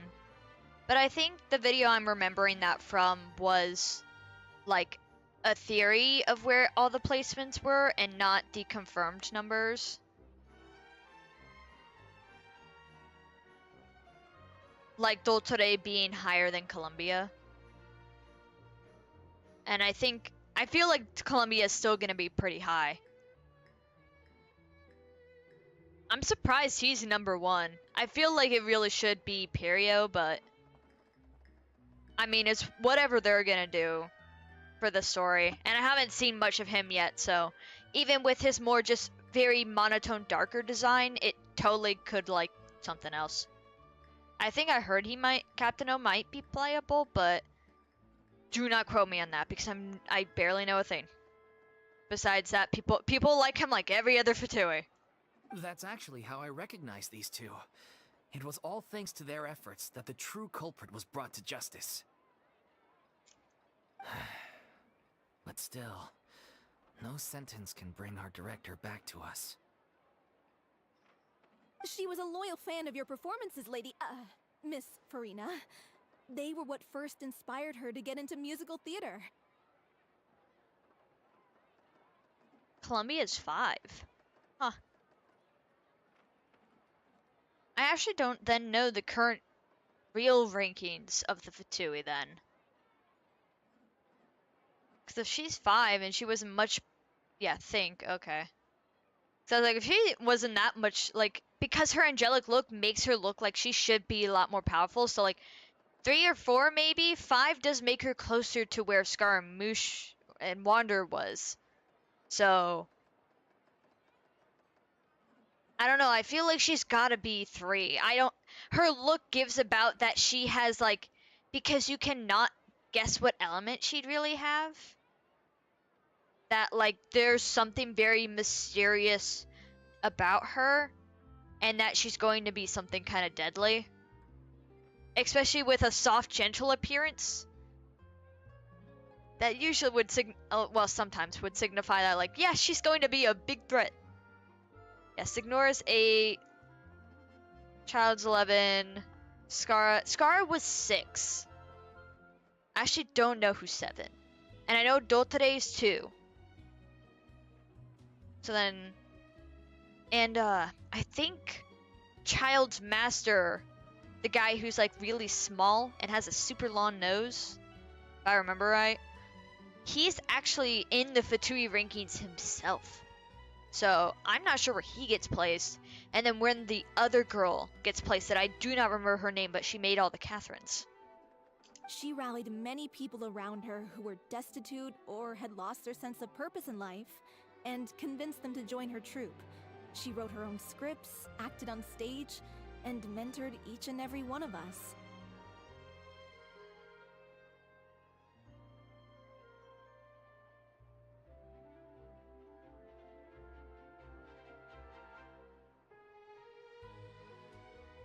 People loved our performances back then. We seemed to be going from strength to strength. Things were really looking up for us. And then disaster struck. Yeah. After that, the entire troop fell into disarray. Small one is 3. I mean, I guess it's just because like Child's so low. I feel like he'd be low too, because Child's like at the bottom, which is weird considering how many times we've seen him and that he destroyed a whale and has masters from another world. That he is number 11. Like that feels like bad placement on their part. But I don't know, man. None of us know anything about script writing, let alone how to handle the business side of things. We've been doing the best we can, but despite our efforts, things are slowly but surely falling apart. It's agonizing, but ultimately, we'd rather end things now on our own terms than stick it out to the bitter end and watch all our dreams turn to dust. Oh.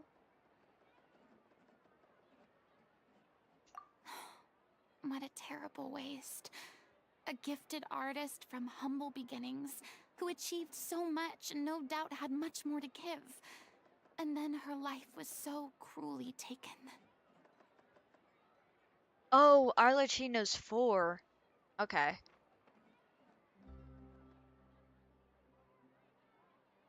Yeah, I forgot that they did actually give her a number. I feel like I'm gonna need to write it out or something to figure out which ones are the mission spots. Yeah, Klee should be number 1. The true harbinger. This is the Tsaritsa fears her. I suppose it's fair to say then that this final show, besides being your farewell to the stage, is also your final gift for her? Yes, exactly. We all miss her terribly. Well, good thing I followed the Traveler here. After hearing this tragic tale, I can no longer stand by and do nothing. Farina. I know what you're thinking, but I by no means plan to cross the boundary I've set for myself. Besides, they're no longer looking for a replacement anyway. I can, however, provide some artistic guidance from the vantage point of a highly experienced audience member. But only if you feel this is something that would help, of course. Oh, most definitely! We'll take any guidance that you can give. We unfortunately don't have any budget for a consultant, though. Will that be a problem? I don't need any compensation. All I'd ask in return, if you're willing, is that you tell me some more about the life and work of your late director. Something I've begun to realize since my departure from the Opera Epiclese is that there's a lot you don't see when you observe everything from on high. The law only judges criminal behavior and does not weigh human emotion. The court's verdict can settle the question of criminal liability, but what about all the unresolved emotions of the parties involved? What happens to them? Oh yeah, that's a good way to get every character. I used to want Klee, but then when I played her, people are right when they say she's very clunky, like she feels like a heavy character. And so I have a hard time smoothly playing with her, but I know some people do enjoy her.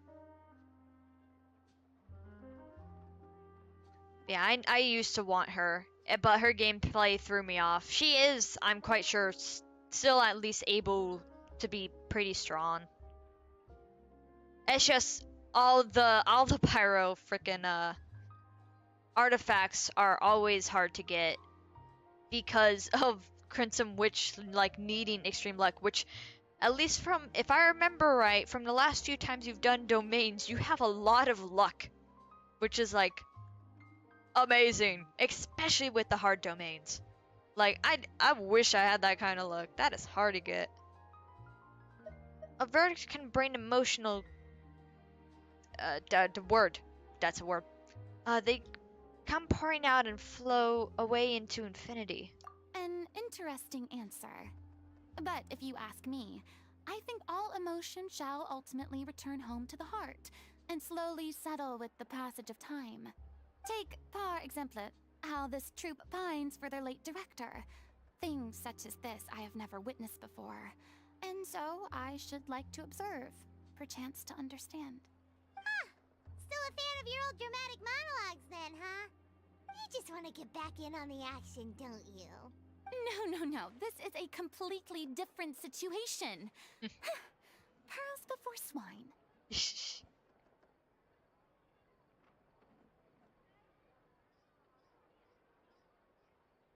Going with the Wanderer. Oh yeah, with PvP, yeah. I kind of wish there was a PvP ability to like test people's characters against each other, but I think they just don't want to have to deal with it. It would be nice to kind of have that though, just to like for character testing, but I think people like Hoyoverse wants to be like, guys, let's help each other out. You can steal stuff, but maybe let's keep down on the violence. The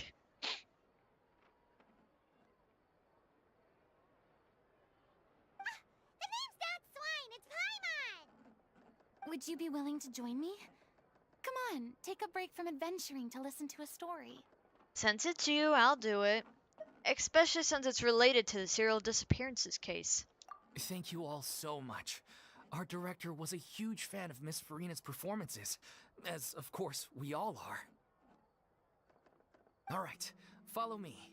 We'll go to our usual practice space. Please excuse the size. It's a little on the smaller side.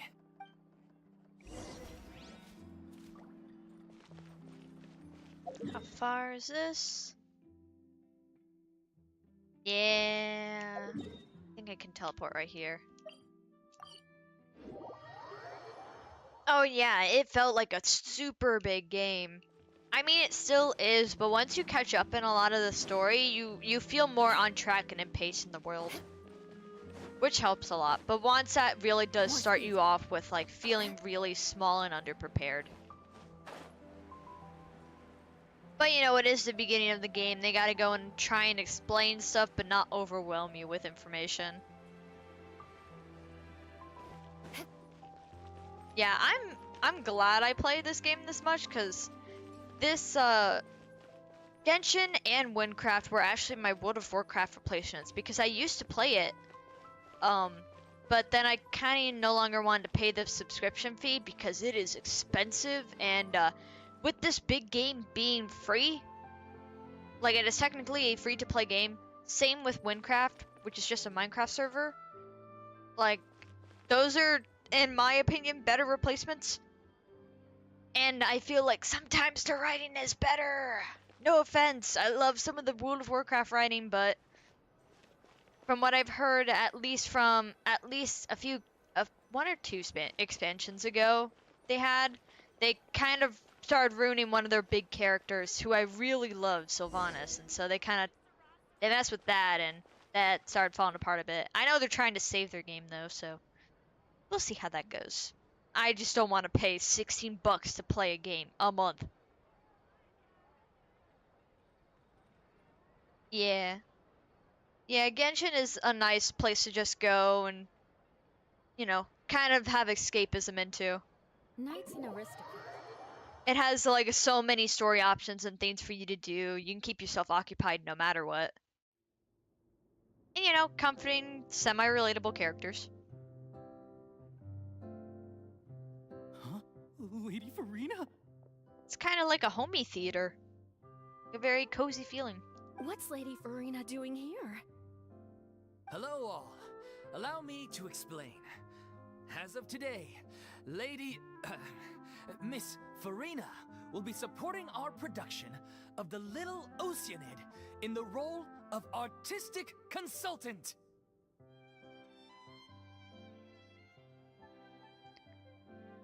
Yeah, for any more problem, of course you have to stop spending the more, but doing the leyline stuff gets quite a bit for you. That and the dispatch feature with Catherine. Just like set everybody on the Mora stuff at like the 20 hours, the 20-hour mark, the highest, and it should help you recover it. There's probably a few other ways to get more, but the leyline stuff and the dispatch feature are usually the ways that I go.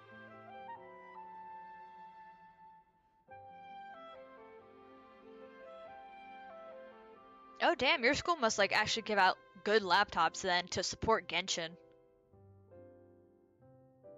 Oh yeah, artifacts cost a lot. These two over here are the ones that made it possible. They kindly reached out to Miss Farina on our behalf. I'm sure they need no introduction. You bet! That was the trial of the century! You helped bring our director's murderer to justice. We can't thank you enough. Oh, please don't mention it. We're just here to join in on the fun. So, you were saying the little Oceanid? Yeah, that's the name of our final show. It's an unfinished script left behind by our director. This has got to be like a Little Mermaid like spin-off. One of our greatest regrets is that she never got to complete it. So, if we can bring it to the stage and make it a successful show, we can all take some solace in that. Wait, but if it's not finished, then...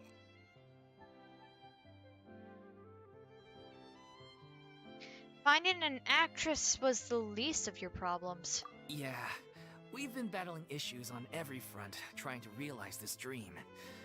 Anyway, let me give you a quick summary of what the story's all about. Changing your commissions. I think it should be with Catherine that you can change it in a little menu, but I can always check after. It might be in the book as well, now that they added the whole, like, you are able to see your commissions in the book, but it's probably with Catherine that you have to go and change the area. I think I still have mine in Mondstadt because I was trying to get some achievement ones, but I'm probably going to start moving it to Sumeru. Because I just don't pay attention to the commissions that much anymore. That I will just do any of those secret achievement commission things at a later date for Mondstadt. I don't know if, I think Leeway has them, I think every area has them, but Sumeru needs the reputation because I don't have the wings yet. I just got Inazuma's like a month ago. After, you know, in and out playing the game. Okay, glad it's right there then. The protagonist of the story is a young Oceanid who transforms herself into human form, despite the protests of her family. She longed to live just like any other human, and sure enough, she found friendship and even love. Everything seemed perfect. But one day, her true identity was exposed, and her world came crashing down around her. So far, so good. A classic tale. What happened after that? That's one of the issues we've been trying to deal with. Unfortunately, this was as far as the director got with her script. We need a proper ending so we can bring this musical to the stage. But people have different opinions on which direction to take it in. Okay. We still haven't decided between a happy ending or a true-to-life tragedy. By true to life, you mean the director's sudden disappearance? Yeah, like they say, truth is stranger than fiction. But then there's the question of whether we really want to use the stage to pass our raw pain onto the audience. Exactly. A lot of the time, people come to watch a show just hoping for some light entertainment. We have to consider their emotional stake in this, not just our own. And one last thing. We're still waiting on confirmation from two of our main actors. The first is Paulo, who plays the protagonist's lover. He's locked himself away to focus on writing an ending for the script. But the deadline's passed, and we still haven't heard from him. I ended up just letting it autoplay. For me, it is 4:19 p.m. over here. So for me, it's not too late. I'll soon go for dinner. I want to get a decent way into this quest. Really, I'd love to finish it, but I'm sure it is quite long. Because it's Farina story quest, and story quests are always long, but besides that, it's for an Archon, or past Archon, or whatever you want to call Farina at this point. It's for Farina! Oh, really? I'm almost done? Damn. I thought this was actually going to take longer. What is that blue glow? What the hell just happened? The other is Villemont, who plays the main antagonist. He took the director's death pretty hard. Hasn't set foot in the city since. He did write to us, promising that he'll be there for the final performance, but we haven't seen or heard from him since. So we're not really sure what to make of that. Okay, yeah, I would feel like there should be a cutscene. But okay, that's not bad. I honestly thought this would be a little longer, but it also does say Act 1. I'm not sure if actually all of them do, but I feel like that means like they'll leave it open if they want to continue something else later for Farina, because I think they usually do for every Archon. Huh. Although, now that we have Miss Farina helping us, maybe we should take the opportunity to get everyone back together. What opportunity? What do you mean? Maybe you're unaware, but your name has always been like a rallying cry for us. Our director was constantly singing your praises. All of us look up to you as a role model. Oh, stop! You're making me all flustered. Although, not in a bad way. I suspect the reason they're dragging their feet is that they have their doubts about whether the show will really go ahead, considering all the issues you've been facing. But one by one, all the obstacles are being removed. Now is the time to rally the troops. Makes sense. Okay, priority number 1, let's check in with Paulo and see where he's at with the ending. He went back to Poisson a few days ago. Said that staying in a friend's home might help him to relax and escape the feeling of isolation. Fair enough. I thought the last thing his friend would want right now would be to take visitors, given that Poisson was flooded not too long ago. But I guess it's the opposite. A friend in need and all that.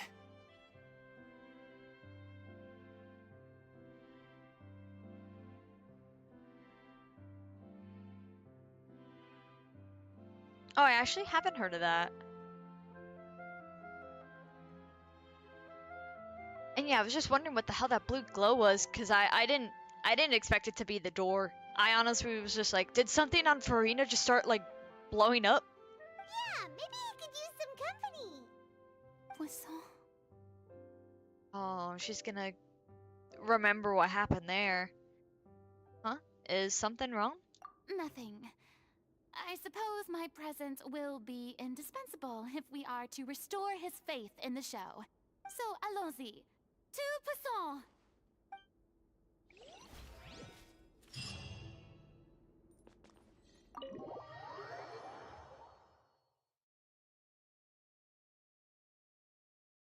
Oh yeah, I was kind of wondering, since she is playable, like where it is. Now to Pousson. So glad I can say that one right. Oh, on her waist. Okay. If they give me the little trial version of playing her at any point, I'll look. That's if it does, because I don't feel like this is any quest that will like make me enter some domain or anything like that. Dog! There's a dog! If I remember correctly, this is where he's staying. Who is it? It's me. Is the script ready? You came all the way here for that? Alright. Forget that for now. Just come on out. We've got some great news. Nice try. Look, just give me some time, okay? I'm just wrapping up this last part of the script. I'll be out once I'm done. Okay then. Looking forward to your masterpiece. So, as expected, he's missed the deadline. Yeah, I didn't think there'd be a domain with this, like, it's a very comfy, cozy kind of story quest. It's less, let's go back in our history and, then we have to go fight something or deal with some, I don't know, some criminals or something. Like, that's not, like, really what Farina's super involved in. The ending is one of the most important parts of the show. Even once he's done, it isn't final until we've all had the chance to read through and make sure we agree on it. Someone told me they'd just seen you in Poisson. I assumed it was a case of mistaken identity, but sure enough, here you are. And Farina, too. I was wondering if we might run into her. So, you're here for Paolo? Looks like he could be a while, so feel free to take a stroll around town in the meantime. I've made all the arrangements already. Oh, it's okay. We can just wait here. Just like, move, she made an offer. Thank you for being so considerate, Miss Navia. That sounds wonderful. We'll take that stroll. And I mean, we can't sock this guy's door forever. Get over here, you! How oblivious are you? How are things in Poisson now? Any better? Things are on the mend, but it's a slow process. Some people may never recover from the trauma they experienced. I'm sorry to hear that. I wish there was something I could do. Please, must our conversations take such a depressing turn every time we meet? We all have painful memories, but we don't have to let them cloud everything we do. And if you're trying to make a new start, perhaps it's best if you don't bring up the past all the time. That's true. Try and make friends with Navia. I mean, you both can be sweet people, so you both can certainly bond, and Navia's pretty friendly to begin with. A region. I mean, depending on what account. Yeah, except Mondstadt. Assuming you're meaning this for exploration, leeway isn't too terrible. There's some puzzles. I'm not 100% with everything in leeway yet, but it isn't terrible. When you get to Inazuma, though, you do have to do puzzles. So honestly, I just say leeway if you want it easy, Inazuma if you want to get the hard stuff out of the way. Because the Inazuma is just filled with freaking puzzles and they're so annoying. Yeah, leeway I have like almost 100% done. I think I have one area that's missing a few percent and another who isn't. Okay, my work chat is going off. What is happening?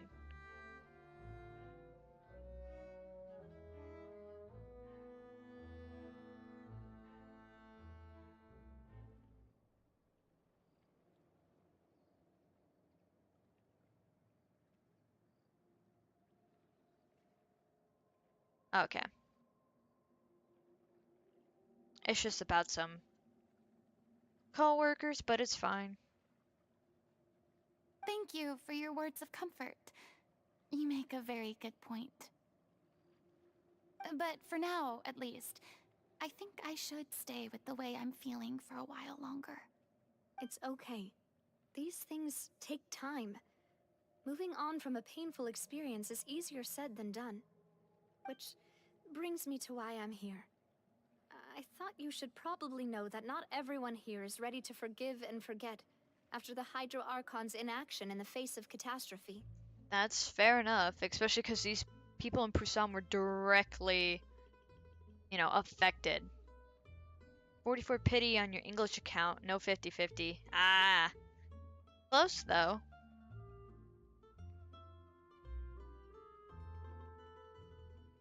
To avoid upsetting the peace, I told the townspeople that everyone here is a member of the theater troupe, and that you are just an actress, playing the role of Farina. It's not a perfect solution, but hopefully it means you won't have to lie low while you're here. Fair enough. That's so thoughtful of you, Navia. Well, what do you expect? I am the courageous and considerate president of Spina di Rosula, after all, like my father before me. Anyway, that was all. Look after her now. Got it, Navia.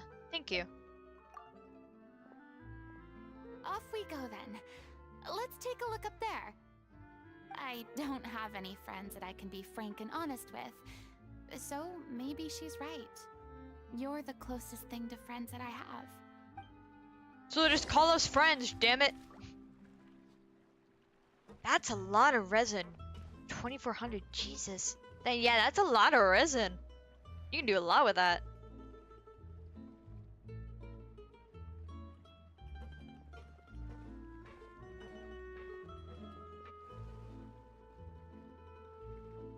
so grateful that Miss Nafia was so understanding. To be perfectly honest, I didn't know if I was ready to meet her. It's always easiest to just run away from your problems. But that never fixes anything. You can't get around the obstacles without facing them. So that's why you were nervous when they brought up Poisson. Yeah. I'd be lying if I said I wasn't scared of coming back here. Still, I felt it was something I had to do. As I was saying before, I want to see for myself the things that I never could in the past. I'd be overjoyed if the people here could find it in their hearts to forgive me. But they're more likely to unleash a tirade of vitriol against me. Which, of course, I completely understand and accept. Yeah, their feelings on how they are with Farina are completely valid. Ah, yeah, better characters farm, yeah. I understand that. Like, I didn't have any good Electro characters till I just got Raiden. Because Kachane's alright, but I need someone with a lot more power to, you know, keep facing things. So now I have to go and farm her artifacts because she has nothing. I'm sure people didn't buy Navia's lie. Some people. Yeah, I can tell people are watching me. I'm sure some people here see the idea of someone coming to Poisson dressed as the Hydro Archon as extremely disrespectful. I used to be terrified of the gaze of other people, especially when they had suspicion or resentment in their eyes. I guess I wasn't quite ready for this after all. I'm not surprised you're making yourself go through all of this. Maybe you've taken on a bit too much in one go? I can't let myself see only the things I want to see. How would that make me any different from before? Look! There seems to be a crowd gathering over there. Uh-oh. They're not staying quiet either. Oh, we're gonna have to start running soon. Probably time we made a move. How about we check out Spina di Rasula's ship? We should have a view of the whole of Poisson from there. Yeah, let's get away from everybody else. Let them do what they want to do. Just wondering if this would be a fishing spot. I need to do some of the fishing to get a weapon for Raiden, because the catch is actually pretty alright for her, so that'll probably be the closest weapon I can get to for her for a while.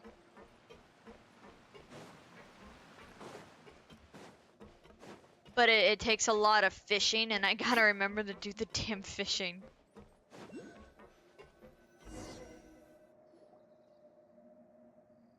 I'm sorry. You probably just wanted a relaxing stroll. And here I am dumping all this heavy stuff on you. We don't mind. It's actually refreshing to see a different side of you. Great. Well, I appreciate your company, so please don't disappear just yet. I don't know whether you can tell, but the years of suffering and loneliness aren't the only reason I have a hard time facing up to who I used to be. As I stand here by the ship, I can't get the images of the rising water out of my mind. One after another, people were taken by the water. All those treasured lives and memories washed out of existence in an instant. They thought their god would protect them. They had absolute faith that when disaster struck, a divine power would save them from harm. But their god was not really a god. And all the while, I played my part to perfection to convince them that was true. But then the floodwaters finally came, and the Hydro Archon did nothing. You shouldn't look at it like that. You're only doing your duty. Don't be so harsh on yourself. Yeah, there's not much she really could have done if she actually wasn't the god. Like, literally, like, she couldn't do anything. I've had to go through so many moments like that for the sake of protecting the truth. As time went on, it got harder and harder to bear, and I became more lonely and isolated. Eventually, I realized I had nothing left except the truth. I became terrified of completely failing in my task, and was haunted by the thought of being left all alone, weeping on my throne.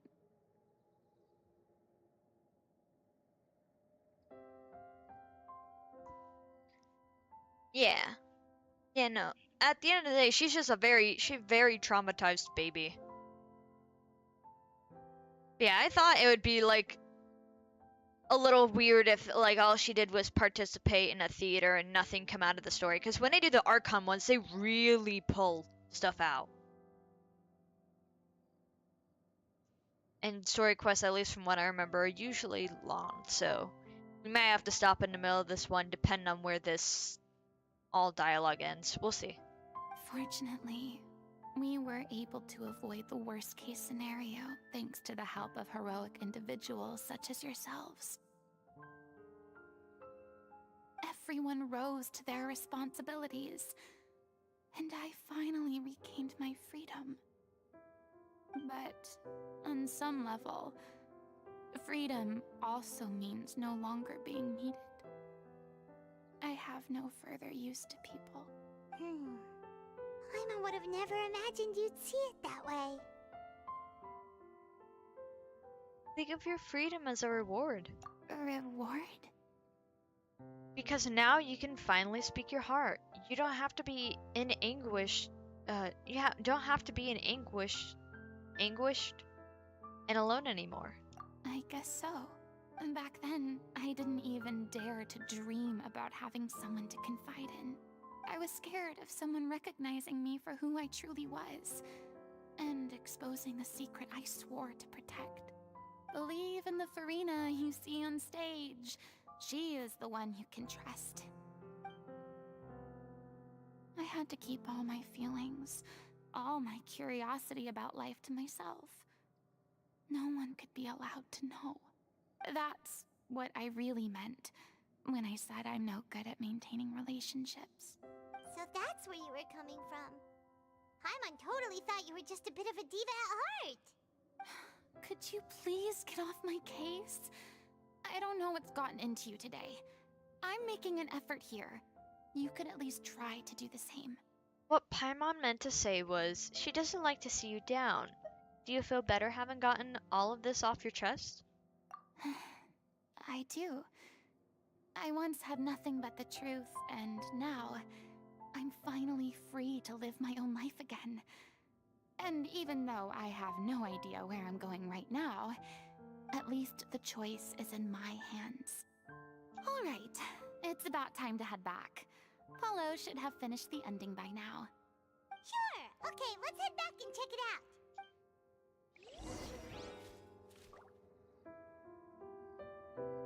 Time to scout.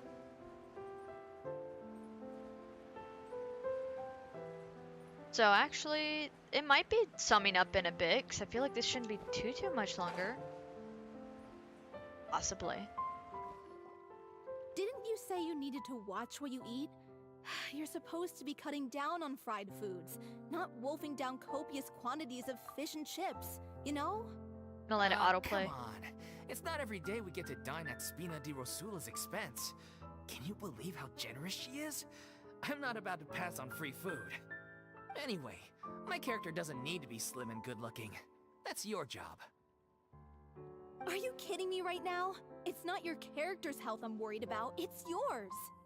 I've spent my whole life battling the effects of ill health, and it kills me to watch you willingly ruin yours by filling yourself up with junk all the time. Yeah, it's Farina's story quest. I'm finally getting around to it now that I finished the Dainslief quest and wanna at least tackle this and probably Arlecchino's story quest before going into Notland, since those are the big ones. At least from what I know in terms of story quests that are, you know, just good to do before then so you don't get too caught up in other stuff. Yeah, I'm finally doing this one. And then we'll probably have to do next Genshin stream might actually just be a bunch of story quests. Because I still want to do Arlecchino's, but I may just finish up Farina's for today. We'll see if this isn't too much longer. Maybe start Arlecchino's? I'm not too sure. Oh no, looks like they're arguing again. We're back! Could you maybe put your differences aside for a moment? Ah, you're back. We've been enjoying Spina di Rosula's VIP treatment in your stead. Paulo's nearly done. We shouldn't have to wait too much longer. Great! So you were discussing your characters, right? We heard she's playing the Oceanid who turns into a human girl. What about you? Me? I'm an Oceanid too. He was originally supposed to take the form of a crane, but he outgrew that role. Well, the costume at least. So now he's playing the boar instead. Oh. Paimon! Sorry. Honestly, I feel like we haven't heard her laugh like that before. She has nails? I know she would, but I feel like we never see Paimon's nails. We don't see her hands that close. The boar's not a bad character, actually. He's the one who raises the little Oceanid, yes? That's right. He has some pretty memorable lines too. Like when he imparts some solemn words of wisdom to the little Oceanid. If you become human, you can reveal your secret to no one. You will face suffering and loneliness. Is this truly what you want? Wait, that sounds kind of familiar. It's the most important line in the whole script. I think it's a symbolic statement about our director's life and legacy. She kept quiet about all the trials and tribulations she faced in running our troupe, allowing us to devote ourselves fully to performing. It was only after she was gone that we realized how tough her job really was. You mentioned earlier that the troupe is like your home. Yeah. I was born with an incurable illness, and once my family found out it couldn't be treated, they decided they didn't want me anymore. Oh. I spent some years taking whatever work I could find and trying to manage my illness with various medicines. But whenever I had a bad flare-up, I'd be lying in an alleyway for days at a time. It was like that until the director found me one day. She told me I had a great voice and asked if I was interested in studying singing from her.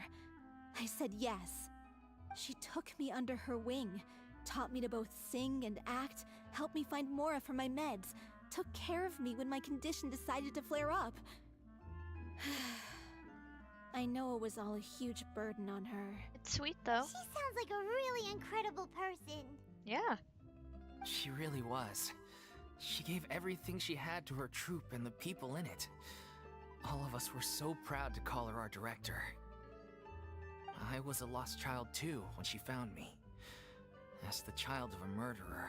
Ooh. My parents weren't around when I was little, so I got sent to an orphanage. The other kids were always picking fights with me.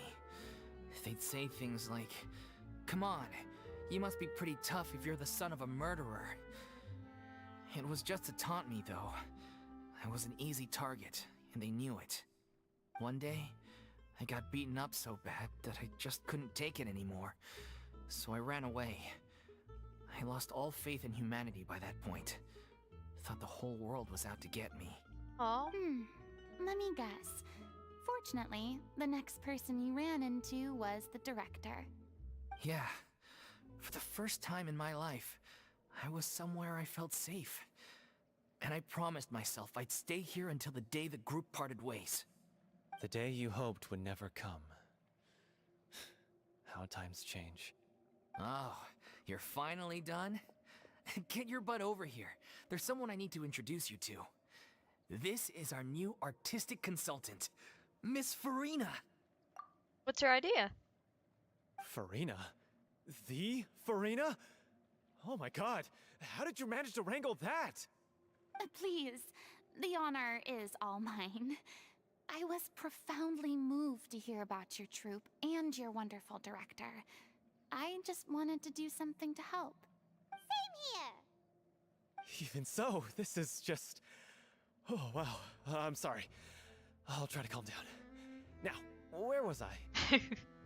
Marina's still pretty famous. Ah, yes, the script, of course. Let me give you a rundown of how the story unfolds in my version of the script. I'm sure you're already familiar with the beginning of the story. A little Oceanid decides she wants to become a human, against the wishes of her family. She finds love and friendship in the bustling city. But then, disaster strikes. The people start to notice that all the fresh water in the surrounding area is slowly disappearing. The soil is becoming arid, plants and flowers are withering, and the people begin to panic. The little Oceanid, Cleo, and her lover decide to do something about it, and investigate the truth of the matter together.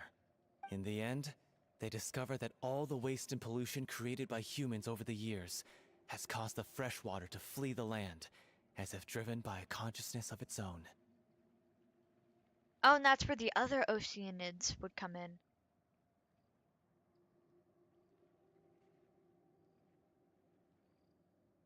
Oh, you don't have to do that. It's good to promote your own content, but like, you also have to be careful that it doesn't like annoy people or make people unfollow you because you keep promoting one person over and over.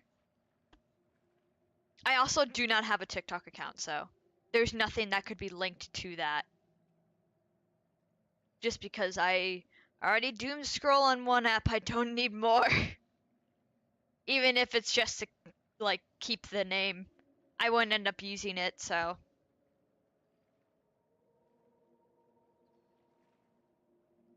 Consciousness? It is sweet though. You mean the water is sentient? Water as a conscious entity. There's actually quite a few stories that explore this theme. I mean, hey, if it does good. I mean, it is your account in the end.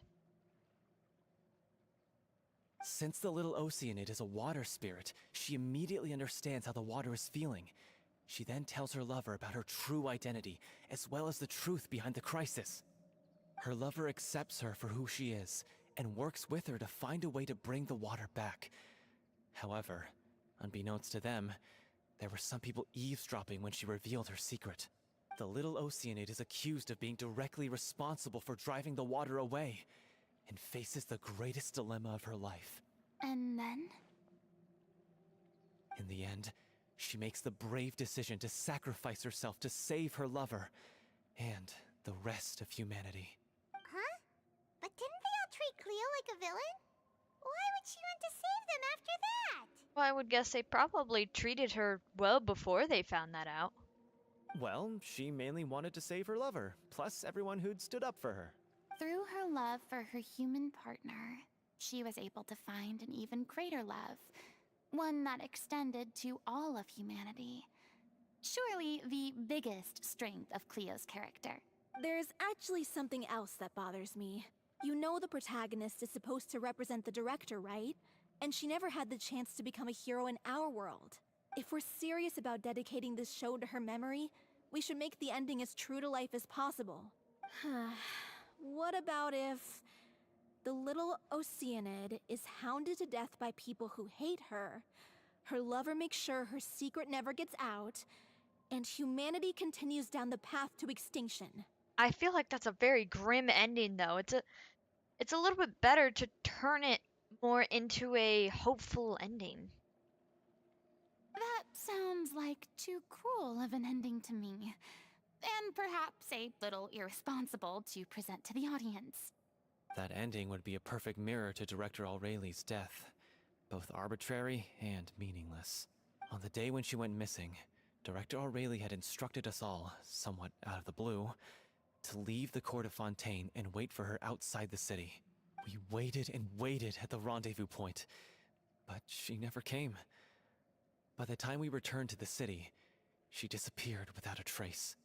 We looked for her. The Gardamex looked for her, but she was nowhere to be found. Increasingly, all the signs seemed to point to her being the latest victim in the serial disappearances case. The director was the kindest soul in the world, yet she was senselessly sacrificed for the sake of a so-called experiment by someone who had nothing to do with her at all. Yeah, I only worry about also because I do other games. I've just done a lot of Genshin recently to catch back up, but it's because I do also do other games like Winecraft, which I'll be doing next week, which is it, Minecraft, uh, special Minecraft server, and then kind of Toho. I want to kind of get back into that, but I was pointing out like some months ago when I last actually streamed a real Toho project game that it's kind of better to make video content out of that because it's a bullet hell game and you're very focused on the screen that attending to a chat isn't exactly the best, so it's really better if I make videos out of that, and they weren't wrong. And so then I haven't played it because I'm too lazy to learn how to edit, but I really need to get there because I do really want to play Toho and get better at it. So yeah, this quest shouldn't take too much longer. I am realizing I'm kind of like running out of steam, getting more tired. But that's because I had really bad sleep and no caffeine, but I'm also sitting here, so I don't want to have caffeine if all I'm doing is sitting in my chair the whole time. But doesn't the way she suddenly told you to leave the city suggest that maybe she had some sense of what was about to happen? It almost seems as if she was moving you to safety. I've been trying to follow up on that ever since, but all my efforts so far have turned up nothing. Villemont might know something, but he won't open up to me.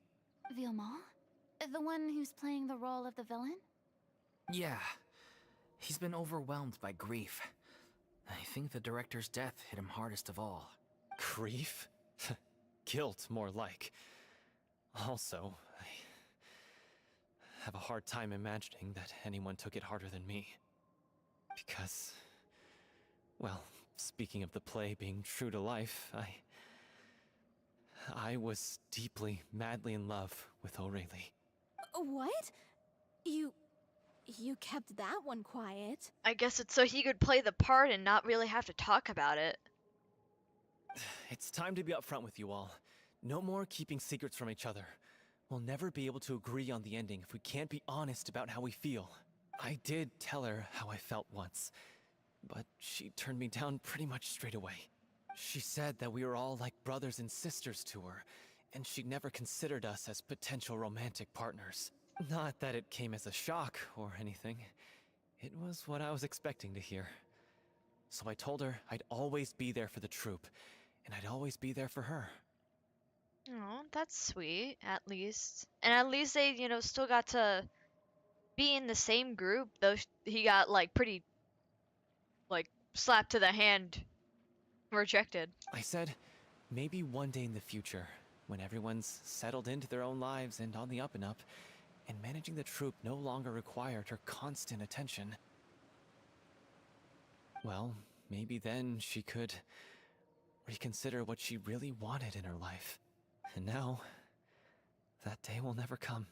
Sadly. Oh, Paulo. So if I'm the one writing this ending, then I'm gonna make sure it does right by Aurelie. I won't let anyone get in the way of that. In that case, you have to straighten things out with Villemont once and for all, face to face. We've all had our differences of opinion over the ending, but those two have never seen eye to eye on anything. One of them has to compromise if we're ever going to reach a final decision. Yeah, that's true. Well, if that's where we're at, looks like it's time to go visit Villemont. Are you ready to face the truth? Honestly, I'm slightly terrified.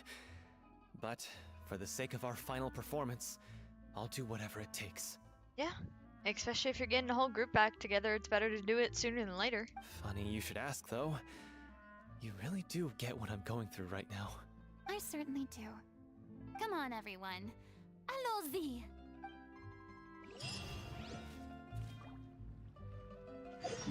And now to go... need to go... Oh, all the way out here. Yeah, I don't have that many waypoints. I need to get more of the waypoints around here. I got, like, the essentials, and that's about it. Are we gonna have to do a bit of swimming? No, we should be fine. More speed.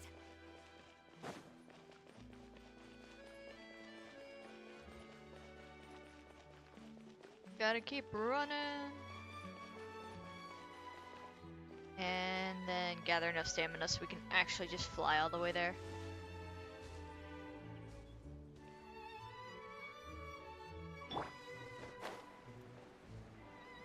Yeah, I love these new Inazuma wings.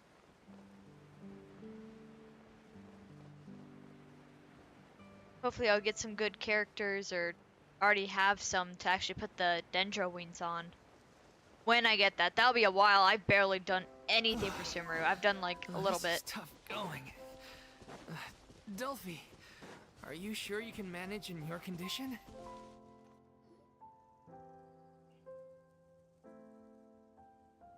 Ugh, as if this journey wasn't tough enough already without a roadblock. Don't worry, we should all be fine with the traveler here. We don't need to take a detour. Wait, why are you all looking at me? You're not seriously expecting me to fight, are you? Well, I mean, I guess I would think you could. Last 3 hours. Oh my god. I want Nahida because of her big range and everything like that. She's good. Oh, I guess that would be another character that I actually do want. Her farming must be a bit painful though. Or at least I would think so. I don't know too many people that actually have her. I know she's good though, so I want her. We're just curious, that's all. I don't think anyone's ever seen Farina in a fight before. Oh, farming for the. Oh, damn. I mean, if as long as that thing can be used for somebody else, it can kind of be used.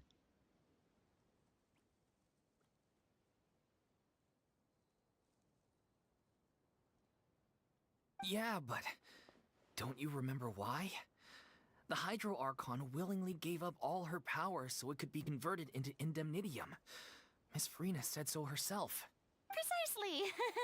And I'm not even the Hydro Archon anymore, so all my power is gone anyway. As much as it pains me, unfortunately, I should just stay put.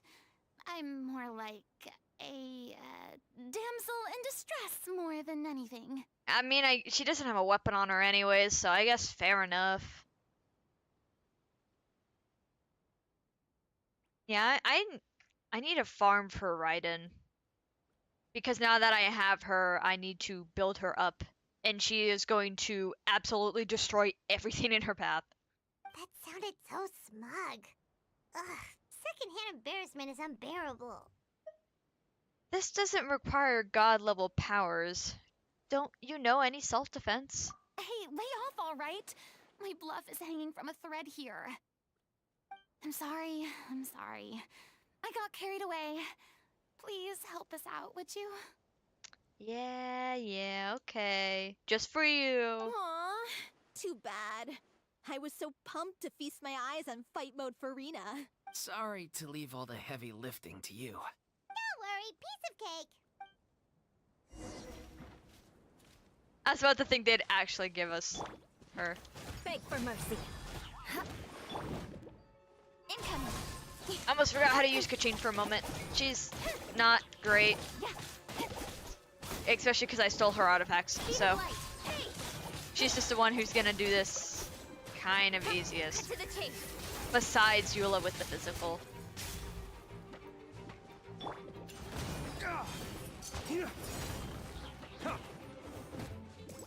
My D-Luke is so underpowered, it's awful. I wish he was way better built than what he is now. Dawn, break forth!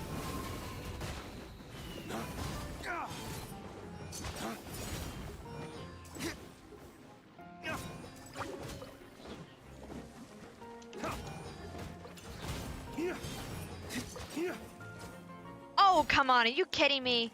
Stupid Frozen. Incoming. I'm just Eula, take it out. I don't want to deal with that anymore. You certainly live up to your reputation. Yoink. Yeah, thank you. Anyway, the path is cleared now, so onwards and upwards. Yeah, I have no clue how to make a TikTok. I mean, I'm sure it's not that different from Instagram Reels, but I think on the computer it's very limited. Because it's very much like apps for you to use your, like, do with your phone. Just because the phone camera works a lot better. And like, you can edit it on your computer and submit it from there, but you probably have to film on your phone. That's not what I'm meant to do. I have to go, what, do I gotta go up here? Yeah. Yoink.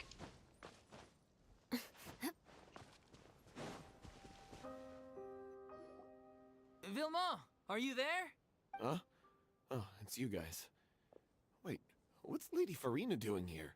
Hi, we're special guest. We're in the special guest episode right now. I can explain. We've been rounding up the whole troop. We now have everyone except you. Explains the whole sequence of events so Do far. you think knowing the truth about the director's disappearance will help you write an ending to the script that pleases everyone? I care just as much as everyone else about making the Little Oceanid a success. That's why I wanted to wait until after the show.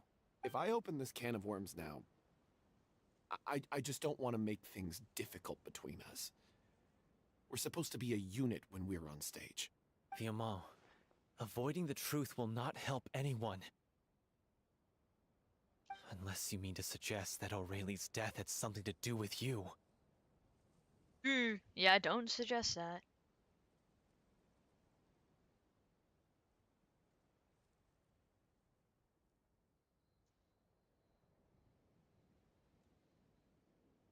I don't want to talk about it. Listen, Vilma. I used to think that my love for Aurelie was a point of shame. I never brought it up to anyone. But now, I've made up my mind to put it all on the table. I'm prepared to face everything, to sacrifice everything for the sake of the show. The Little Oceanid cannot be complete unless we do justice to Aurelie on an emotional level. This is why people think of you as not being the smart one. Damn! What's with the random shade, dude? As you all know already, the troupe was kept afloat not from ticket sales, but donations from the audience. Of course, that was nowhere near enough. We took on side jobs when we weren't performing, but even then, the troupe's financial situation was pretty dire. So, anyway, one day after a show, a merchant came to me and offered us a huge sponsorship.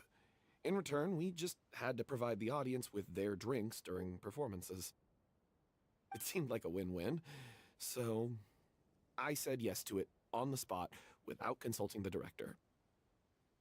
It was only when the merchant came to deliver the goods that I realized the drink in question was synth. Oh, shoot. Dude. Yeah, I have no clue how you change anything on TikTok. If you're still talking TikTok.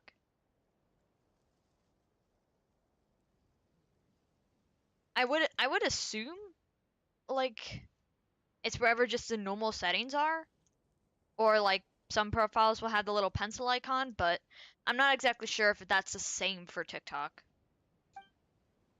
Synth is... Isn't that the drink paddled by the culprit behind the serial disappearances case?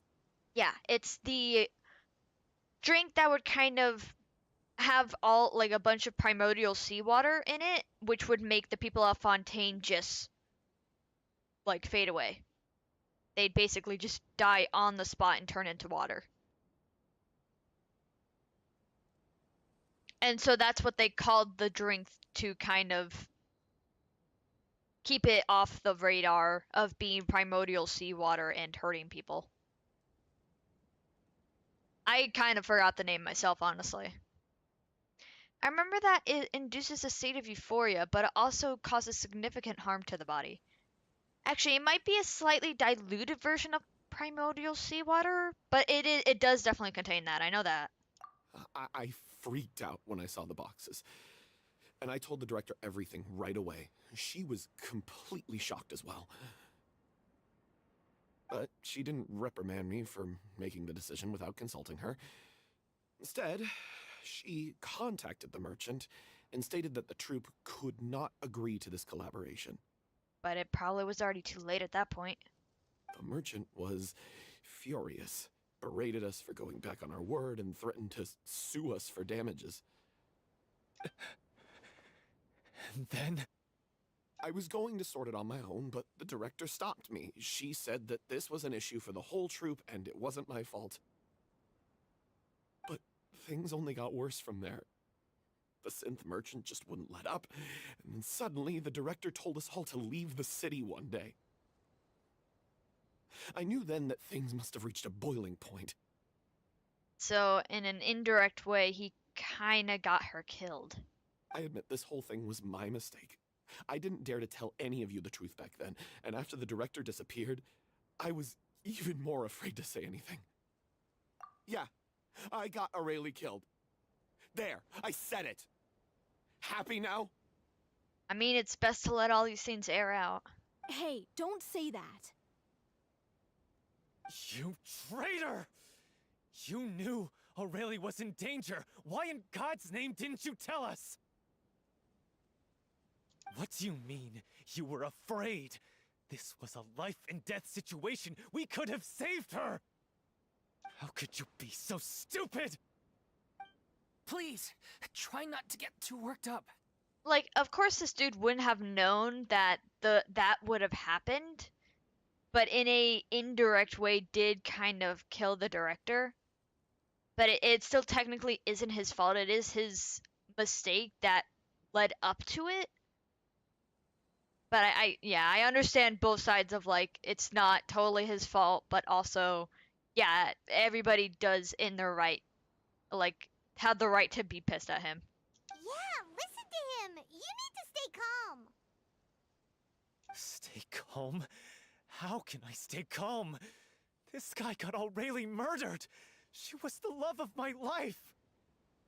And he has the gall to try and high-road us, claiming that he kept his mouth shut for the sake of the show. How about taking some responsibility for what he's done? All I can say is I'm sorry. Truly. I wanted to apologize to everyone in the troupe, but that won't bring back the director. What good is my apology now? That's fair. I'm just a coward who made an awful, terrible mistake that I can never take back. Beat me up if you want. Kill me if you prefer. It's what I deserve. End my life so I can meet the director and apologize to her in person. Get out of my sight! Go! Get lost! I don't ever want to see your face again! That's enough!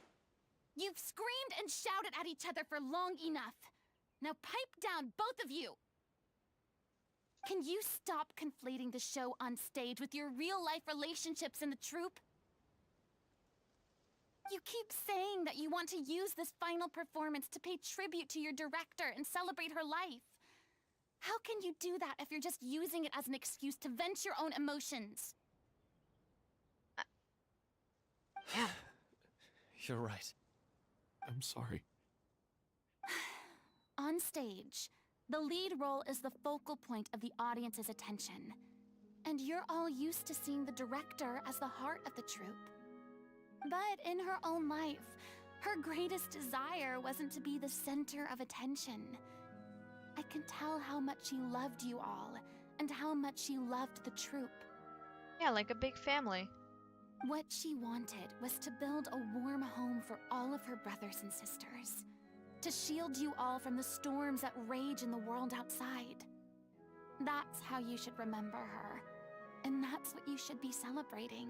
I understand why you're trying to make her the hero of the story, but isn't she your hero already? After everything she did for you? Yeah. It matches the story pretty well. Yeah. So think hard about what that means. and then think again about what you hope to achieve by arguing with each other.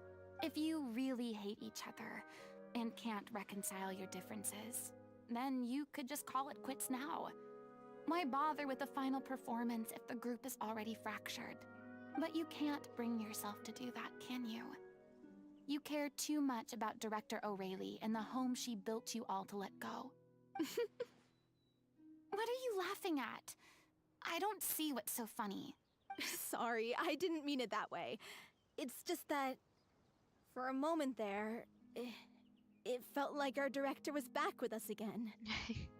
Trying to keep the family together. If she'd seen Paulo and Vilmont at each other's throats like that, she would have scolded them exactly like you did, in that same stern voice. Really? But she sounded like such a gentle person. Of course she was. Even her harshest lectures came from a place of kindness, and it showed. She really was a truly outstanding person. What you said, it really puts everything into perspective. I'm truly sorry. I really meant for this to be a genuine apology, but I ended up making it all about me and my self-pity. It's all right. Let's save all this for after the performance. Yeah, it is good to clear out the air to get everybody back together, but it's probably best talked about when there's not a ton of stress about a performance on your shoulders. So, the ending. What are we gonna do about it? Clearly, everyone needs to take a step back for now and reflect on what really matters. When emotions are running high, things get lost in the fray. The end of the story needs to focus back on O'Reilly herself. She's the true star of the show. It might actually be possible to find out more about her fate. What do you mean? The Traveler is right. You once investigated that underwater synth base and recovered items belonging to the victims. If you could find anything that O'Reilly left behind, perhaps we can get a better sense of what she went through in her final days. You really think that's possible? I mean, yeah, probably. I trust that nobody would object to the ending of the story being based on O'Reilly's true feelings. No. Well, we'll leave this in your capable hands. Come, let's pay a visit to the Palais Mermonia. The rest of you, head back to the rehearsal location for now, and wait for our good news. Alright. Hopefully this doesn't take too much longer. I'm only slightly on a time crunch because I'm getting hungry. So. But I do really want to finish this quest because I know we're so close to the ending. And probably to the cutscene of the theater play, because I'm sure they're not going to have us manually do that.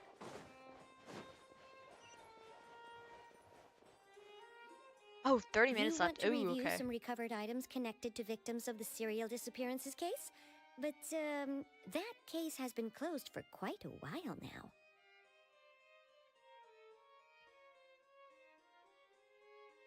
Still, since you were the ones who discovered and submitted the evidence in the first place, you don't actually have to submit an application.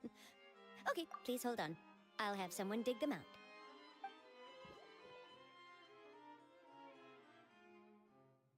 So, this is all O'Reilly left behind. Just whatever she was carrying on her person and this tattered old notebook. Hey! It's full of script lines! And sketches too! Looks like they show where the different props should be placed on stage. Let me take a look. Maybe there's something in here from after she was kidnapped. Aha! I found something. To whoever discovers this diary. Let's see. Yeah, I want to make sure to finish the quest before I go get food. So then we can start very fresh and new for next stream with either Notland or Story Quest. It's probably either or. Looks like she kept a detailed record of her captor's actions. She even mentions the truth behind the experiments on dissolving young women. Oh, damn. If we'd had the chance to examine this notebook carefully back then, it would have been a conclusive piece of evidence proving Vachey's guilt. Vachey took so many lives. It's still so unthinkable how many victims he had. I guess O'Reilly must have written all of this down in the hope that her records would one day be of use to investigators. Wait, it cuts off. Is something wrong? Her handwriting here gets patchier and more illegible by the line. She probably didn't have much strength left. Her final words are... I'll let you read them for yourselves. Someone else was taken. That makes 6. Or perhaps the 7th? Someone tried to escape yesterday, but that was caught. She hadn't been seen since. Was that yesterday? Maybe not. I've long lost the sense of track of time. The sense to track time. Sorry, I don't know if writing this is of any use, or how much longer I can do it for. I can already see my fate approaching, but what terrifies me even more is the thought of having to see others in the troop here. Have I truly protected them? Sorry, I'm so sorry.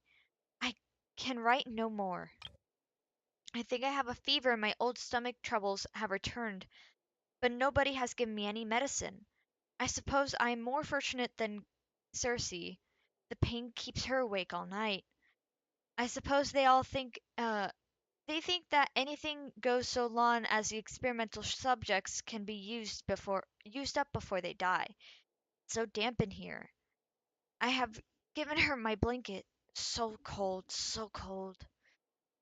So cold. As long as someone persists, all things will pass. There will be a reward for hard work.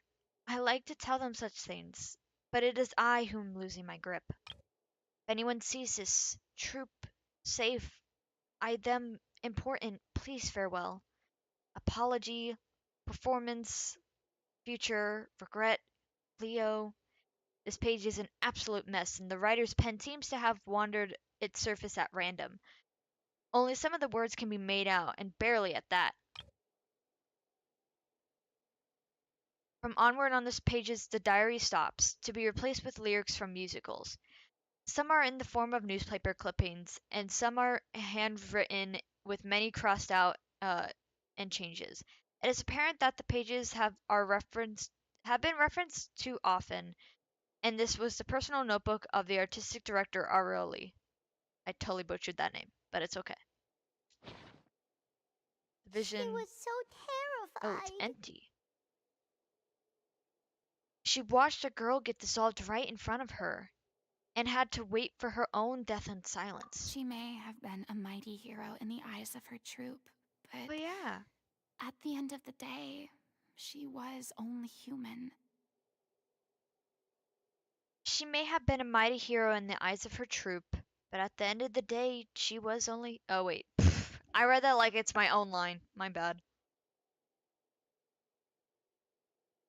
I can't bear to think how painful and lonely her final days must have been. Oh yeah, speaking of like, I don't really like end up saying like, oh, please make sure to subscribe and whatnot. I will probably try to do that more often. Damn, I can't test it on my own account. Damn it. I want to like try, like I've seen it before where if you like on videos when they say like, hey, subscribe, like the button will light up. I wanted to see if I could see that, but since I'm logged into my own account, I can't. I wanted to see if I could do that. I think that might only work in videos though, honestly. I'll have to test when I ever make a video. Wait. This part on the last page sounds strangely familiar. Flipping through the notebook, the lyrics continue. However, one page has been torn out, folded up, and placed next to the blank page. At the bottom of the folded note are 2 new lines Aureli has written, in handwriting much more legible than before, but it seems that they took her both great effort and a great deal of time to write. If you become human, you can reveal your secret to no one. You will face suffering and loneliness. Is that truly what you want? Because I am an older sister to them. I love them. Why does this like sound like Farina and Fossilor right now? If you become human, you can reveal your secret to no one. You will face suffering and loneliness. Is this truly what you want? Yeah, that's alright. I'll probably test it, whenever uh, I ever make a video. I have a few things I want to do. It's just getting around to doing it. So maybe since I'm gonna be probably a little more light on streams this week, expecting it to be busy, maybe I'll record in some of my free time. Because I have a few things I do want to like specifically make videos of, like Toho. Um, Toho, I have an art video that I want to do. So instead of speed paints, especially because I can't move around the camera to follow my mouse, so it's kind of eh. Do like art process videos and maybe a little more short content at some point. I need to like actually sit down and record that. But we'll see. I will not ever guarantee that because that's really on my own ambition to do that. Isn't that the most important line in the Little Oceanid? Because I am an older sister to them. Oh. So she didn't regret her decision. Even as she sat in silence, waiting for death to come. I'm sure this is what the troupe would have hoped to hear as well. She had their utmost trust, admiration, and love, and she truly deserved it. Let's go. It's time for them to learn Director O'Reilly's final thoughts. Yeah, and they can add that line to it maybe just to like honor her last, probably what would have been her last words.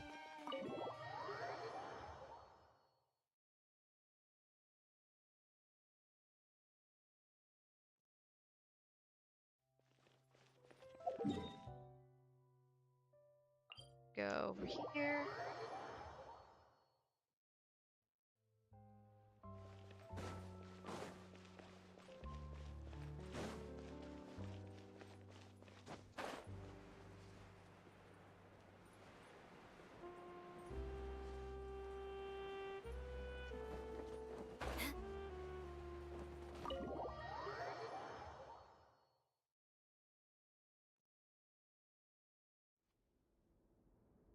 After reading the book thoroughly through the notebook, some words are lost, some weep bitterly, and some grind their teeth and howl with rage.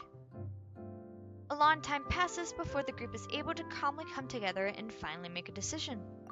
She deserves a hero's farewell. If that's the only way to convey to the audience the courage and selflessness that she showed in the face of death, then it's a meaningful way to end the story. Even in the last moments of her life, she was still leaving a trail for others to follow.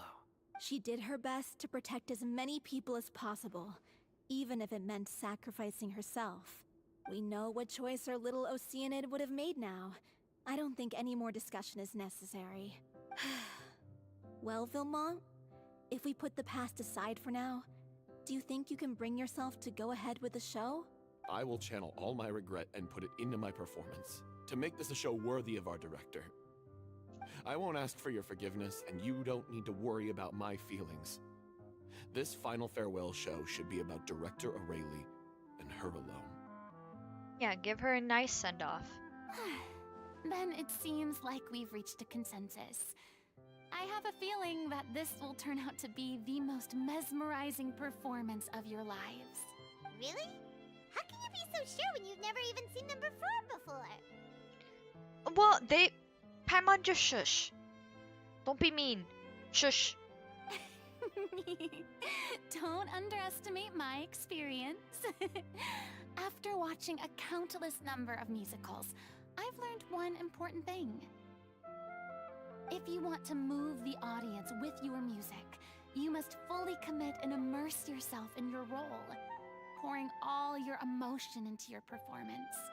And aren't human emotions, love, hate, regret, and hope, just the most mesmerizing things in this world? I don't believe anybody could be more committed to bringing this story to life on the stage than they are now. Yeah. Thank you for the vote of confidence, Miss Farina. And thank you for supporting us through all this. Then, let's not delay things any longer. We need to discuss the details of the ending and get it nailed down once and for all. Actually, before that, I'd like to make a proposal. During the curtain call, please allow me to use the director's name instead of my own. Huh? But then... After all, this role was originally meant to be played by the director. I'm just filling in for her. Oh, okay. Besides, a role commemorating her life should be associated with her name. Yeah. Well, if you're sure you're okay with that, I have no objection to it.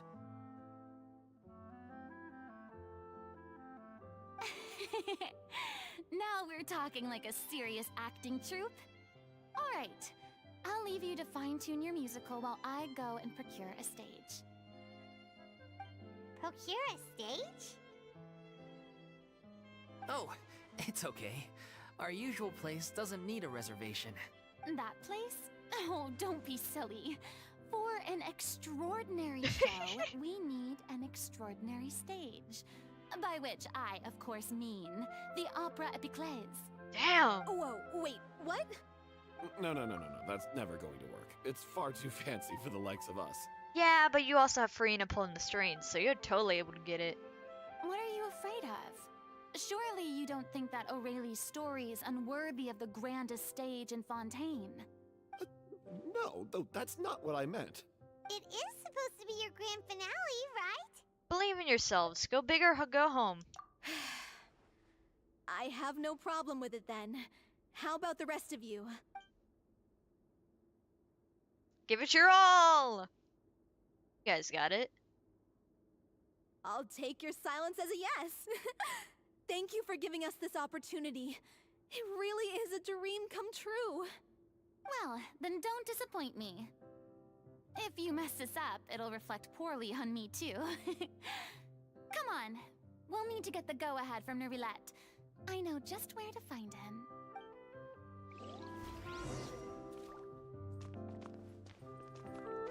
Where's the damn door? Here we go.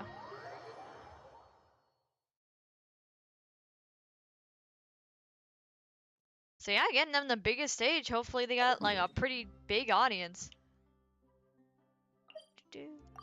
Right here.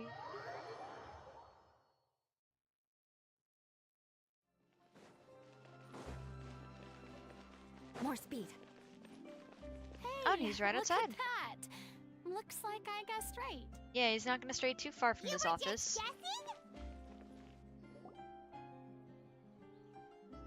I knew you'd be here. I'm here merely for a short break. It has been a while, Miss Farina. And you too, traveler in Paimon. What might I assist you with today?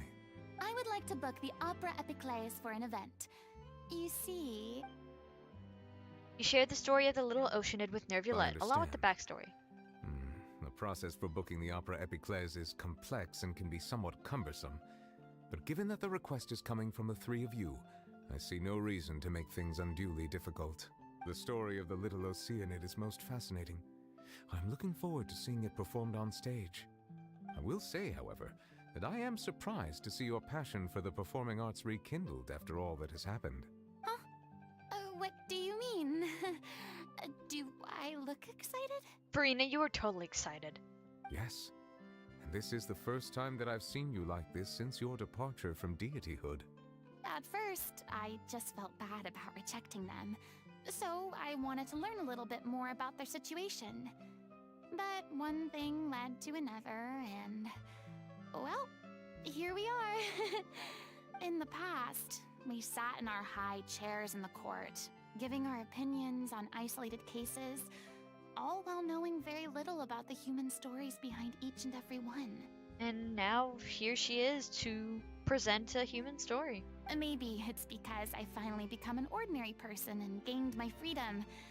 But I've developed a great sense of curiosity about their lives. I am truly delighted to see you find a new lease on life. Now that you've regained some confidence, have you had any thoughts regarding a return to the stage? Why would you suddenly ask a question like that? Well, if the Little Oceanid turns out to be a great success, it will no doubt become a classic. Many theater companies are certain to add it to their repertoire. The experiences and decisions of the protagonist Cleo are all modeled after your own. Naturally, this makes you eminently suited to playing the leading role. Yeah, but they're trying to, you know, honor someone, so I don't know if Farina's exactly gonna feel up to it.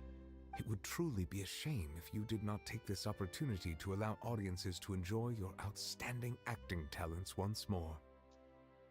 Haven't I already made myself clear? I won't act or perform in any role ever again. No exceptions. Nor do I think it is any great shame. There is no lack of fine actors or inspirational stories, either on or off the stage. This experience is a case in point. I feel like I've learned a lot, and it has already been well worth the price of admission. I must admit, though, I'm a little envious. They're quite fortunate to be able to bid farewell to their past in such a magnificent manner. I see. Well, I'm glad to learn that you have found a role to play that you enjoy, be it on the stage or not. I sincerely hope the show will serve as the grandest of finales. I will have my staff book the date and mail the relevant paperwork to the troupe once the details are confirmed. Thanks, Nervalect. You are very welcome. All right.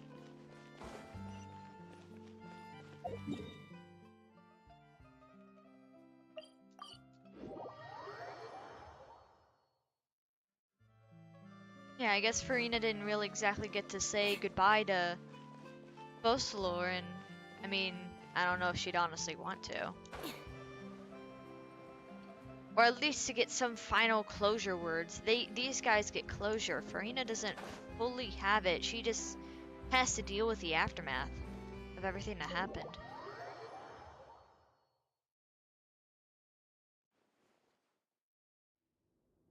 Good news, everyone. It's done. The Opera Epiclese is booked. Thanks to my eloquent and impassioned speech, Monsieur Neuvillette was moved to provide us with a fitting stage for this special performance. We've had to fight every step of the way for this opportunity, but we now have all of the ingredients necessary to stage a truly spectacular performance. A touching story, a magnificent venue, and last but not least, a passionate and dedicated cast. Now, let's work together and make this show the best it can be. Yeah! This is truly wonderful. The sooner we can finalize the ending, the more time we'll have to rehearse. Yep. Fiumali and I just went over some parts of the script and tweaked a few things. I think it's really going to resonate with the audience now. Wow, you two had a constructive conversation? That's great! Yeah, that's some progress. Communication is vital to any good performance. Look at us. We've come so far. I never could have pictured this scene a few days ago. Yeah, it's so nice that, like, even though Farina has to deal with so much now, like, she's still, like, trying to be sweet at heart and, you know, has compassion for others. And, you know, being good at theater really helps here. Whether she meant to be that good or not. It's amazing. Even though Farina's still being a bit of a drama queen about it all, she's really fired everyone up. I'm really looking forward to the final production. Please feel free to give us any comments or suggestions you have. We really value your input. Hey, Loic, get over here. Time to practice the opening number.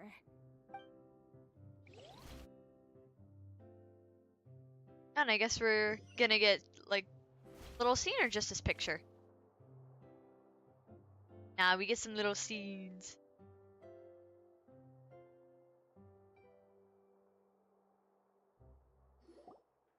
Accursed Cleo. She stole the waters of life from us. She's a fraud, and she must pay for her crimes. Oh damn, they got really good props. This has nothing to do with her.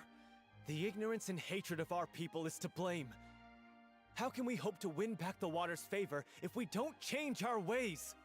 This guy could be useful. Take him hostage.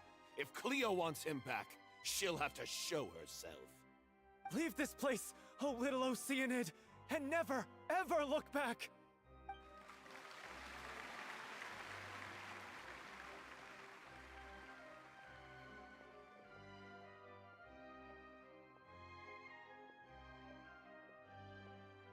Everyone's really throwing themselves into their roles.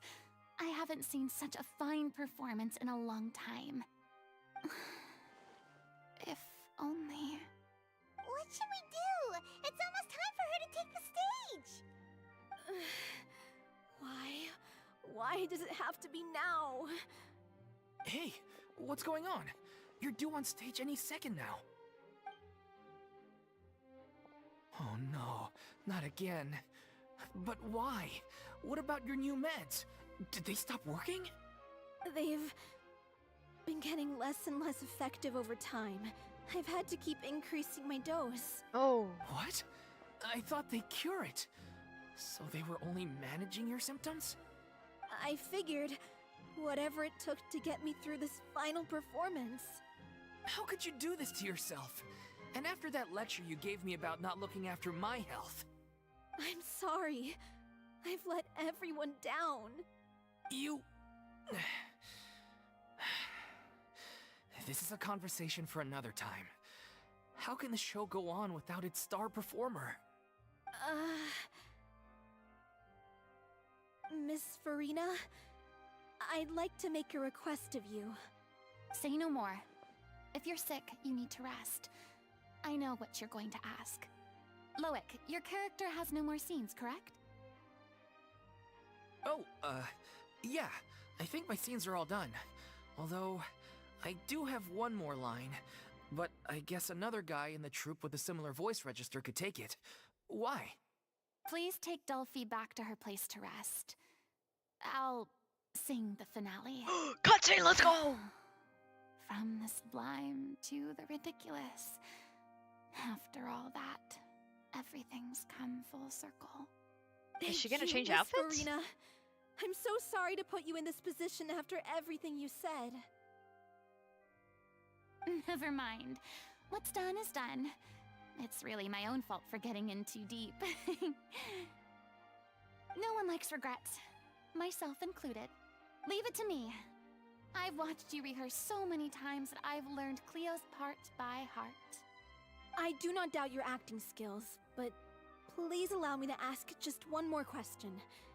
After all, this show is dedicated to the life and legacy of our director. What, in your opinion, is the reason Cleo shines so brightly? It's her pure heart. Despite all the pain and loneliness she had to endure, she never once stopped believing in the beauty in this world. Well said. I leave Director O'Reilly in your hands. And now, sadly, but kind of with her own offer, she's going to act.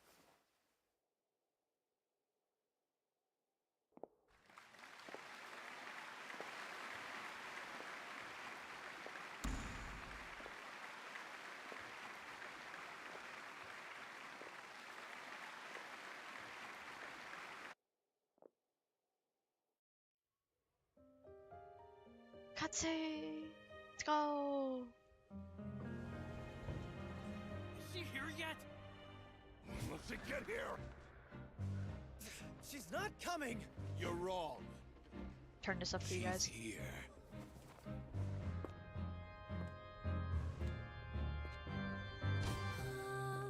Si je pouvais vivre dans l'eau, le monde serait-il plus beau? Me pardonneras-tu, ô chère mère?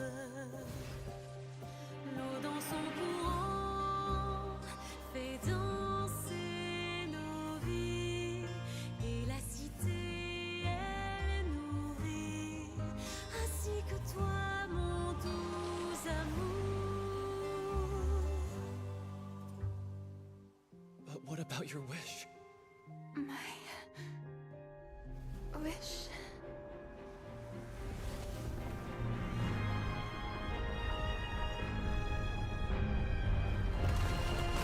If you become human, you can reveal your secret to no one.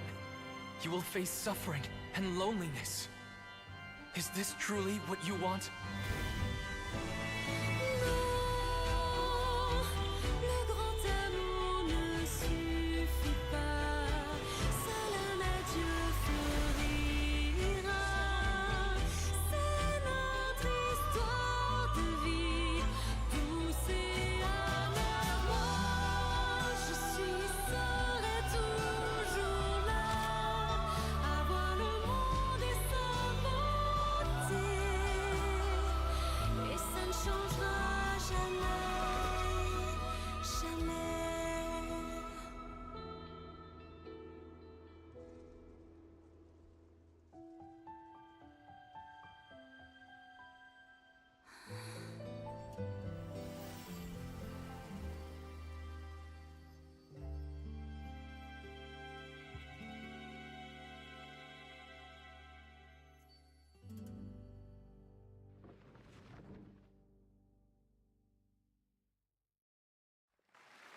clapping, but you can't hear it through my mic.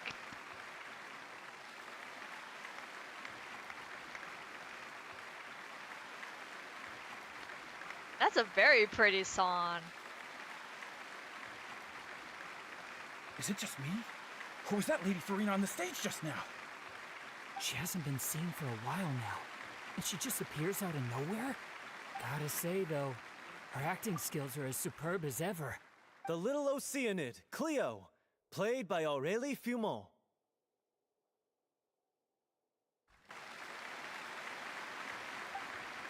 Wait, that's not her name.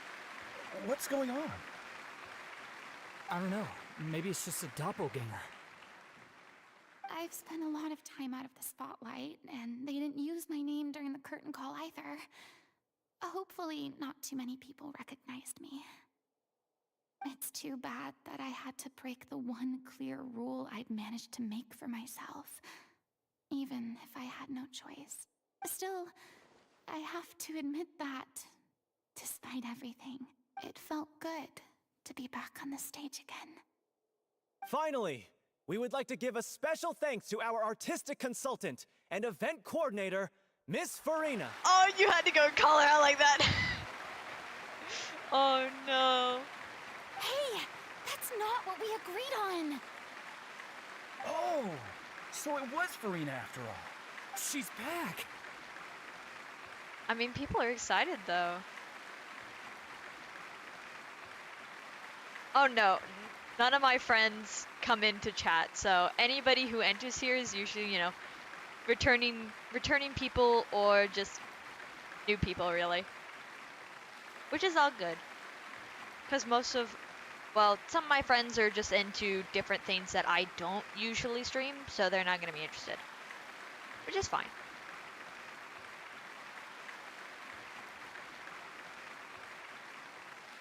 Honestly, what is he doing? He should have run that by me first. All right, calm down, don't be mad. This was a group decision. We just didn't want your contributions to go unacknowledged. After all, it's been the rule in Fontaine since ancient times that everyone's work, visible or invisible, is equally deserving of recognition. Oh yeah, we're pretty much about to finish up because then I gotta go eat in a bit, so I'm just finishing up this quest, so you won't miss too much if you've already played this one before. I do wish you luck on your test tomorrow.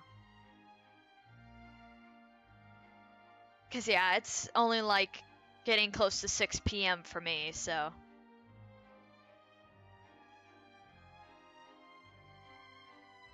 Okay, yeah, as long as you're studying, that's good. Yes, I know the rule, but it should still be applied on a case-by-case basis. I wasn't ready for this yet. It's no big deal. What's the worst that could happen? At most, you might be asked to sign a few autographs later. Oh, yeah? Well, since you think it's so easy, you can sign them for me.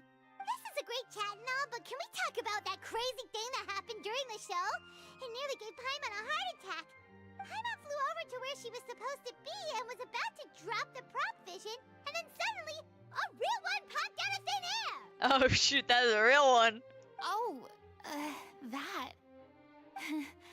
I've got no idea what happened there either. But hey, it worked pretty well, didn't it? Now she can defend herself. I'll bet the audience has never seen such a realistic prop. Wait, what about Dolphy? I wonder how she's doing. Yeah, hopefully she's okay. Oh, let's go check on her as soon as we finish clearing the stage. Yes. Plus, she'll definitely want to hear how the end of the show went. If nothing else, we can safely say that we accomplished what we set out to do.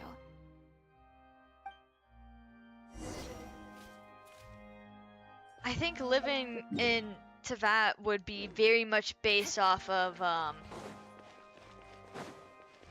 region. I mean, it'd be really cool to interact with the people, but I would not live in Inazuma only because one, all the islands and the thunder you do clear from some of the islands, but it would definitely be really cool. As long as you also could get the choice of like vision choice too, that would be neat.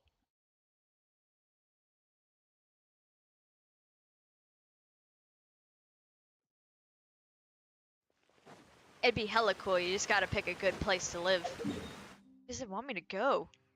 Oh, all the way over here. Okay.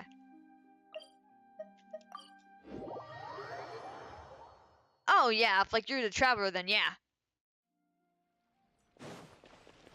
Then hell yeah, I live in Tevat. Tevat. Sorry.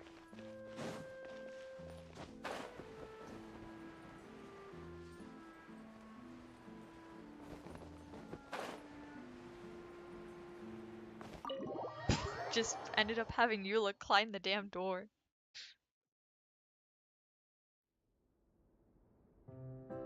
Okay, I'm glad she's okay. Ah, you're back. Yeah, probably be more chilled out than Traveler is on helping people's issues. I guess it would depend.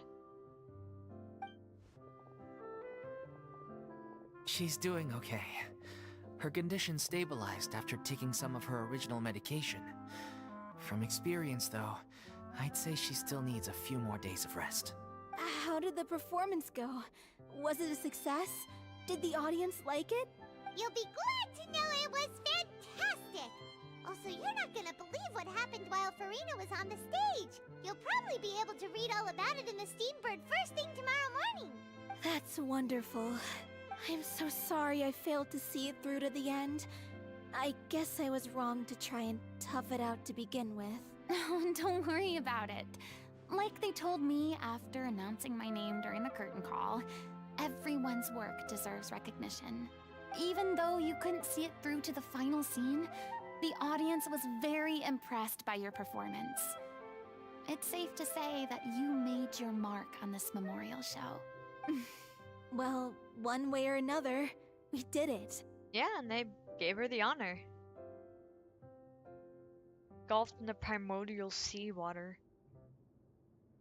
Oh, woke up in a dream month. Damn, yeah, that must have been really weird.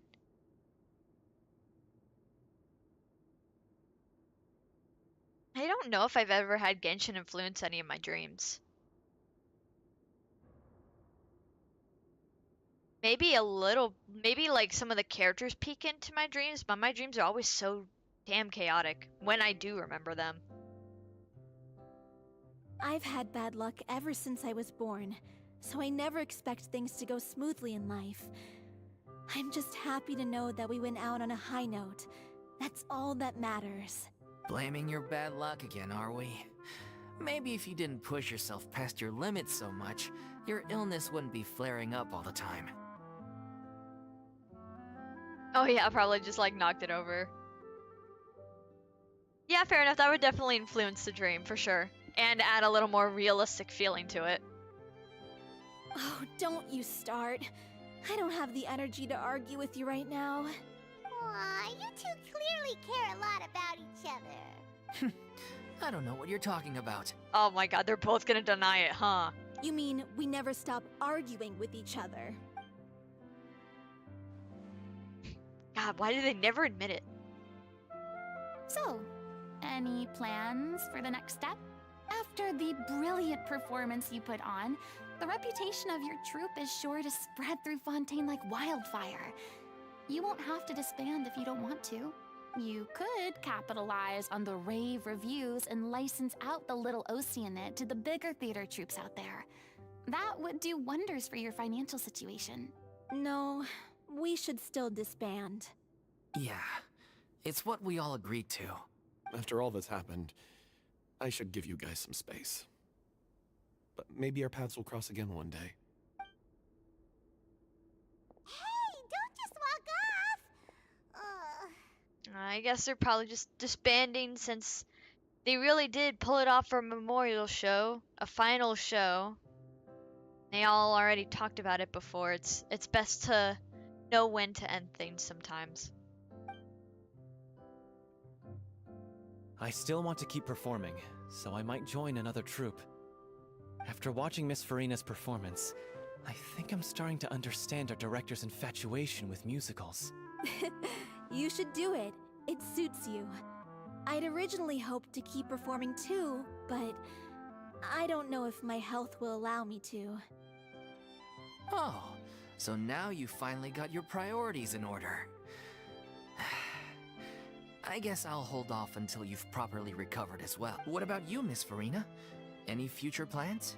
Well, frankly, I think a return to obscurity is no longer an option for me. I'm sure a slew of consultancy requests will hound me wherever I go, until I finally acquiesce. You rather sealed my fate there with your special thanks at the end of the show.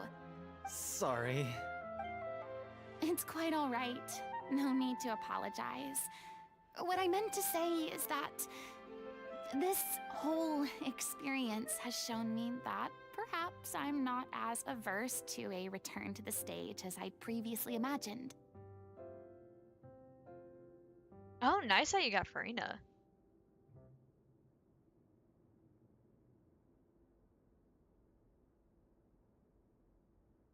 Yeah, I'm hoping she gets another run at some point or another. I know it'll be probably months before then. Maybe Nervilette was right. Maybe Cleo is the right role for me. I still don't wish to pretend to be someone else, but I do have a desire to express myself. So, maybe the show will go on for me after all. There's no need to draw lines in the sand. Just do whatever feels right to you. Oh damn, yeah. I started all the way back in 2.1. I started right as Inazuma was starting up. Because of riding Kokomi banner, I wanted one of them. I got Kokomi. Oh damn, that's a long time playing. All the way since it came out. Yeah. There was once a time when I was an actress in a masquerade, seeking only to hide the truth.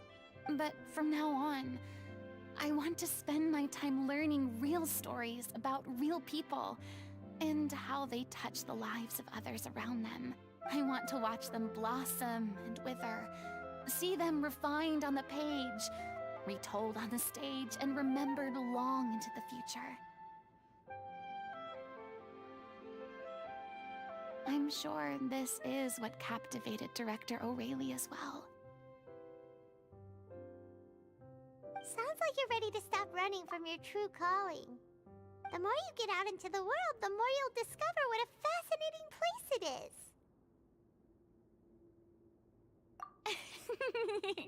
Then it's a deal.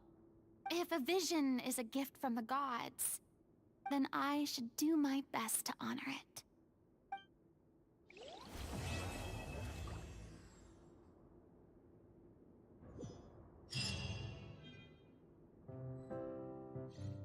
That was a really good story quest.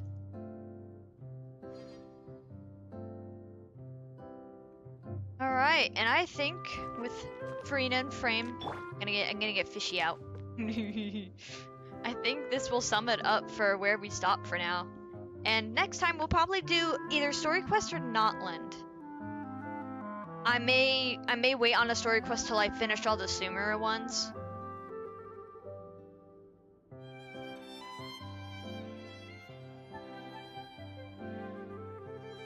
Oh my god, I'm like spacing out right now. Yeah, this is definitely like I have to call it here. Oh my god.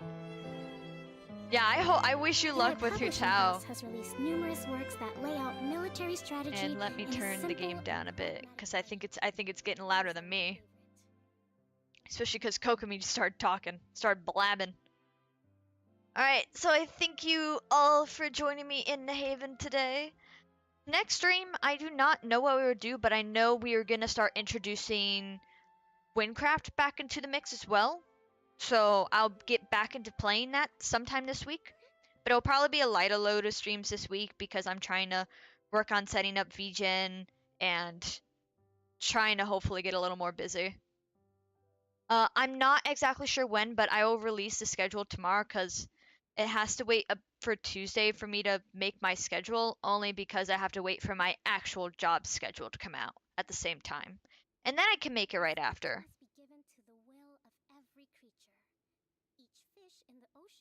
So I will make sure to post that in YouTube post. Otherwise, actually, I don't think I made the I don't think I made the command in here yet.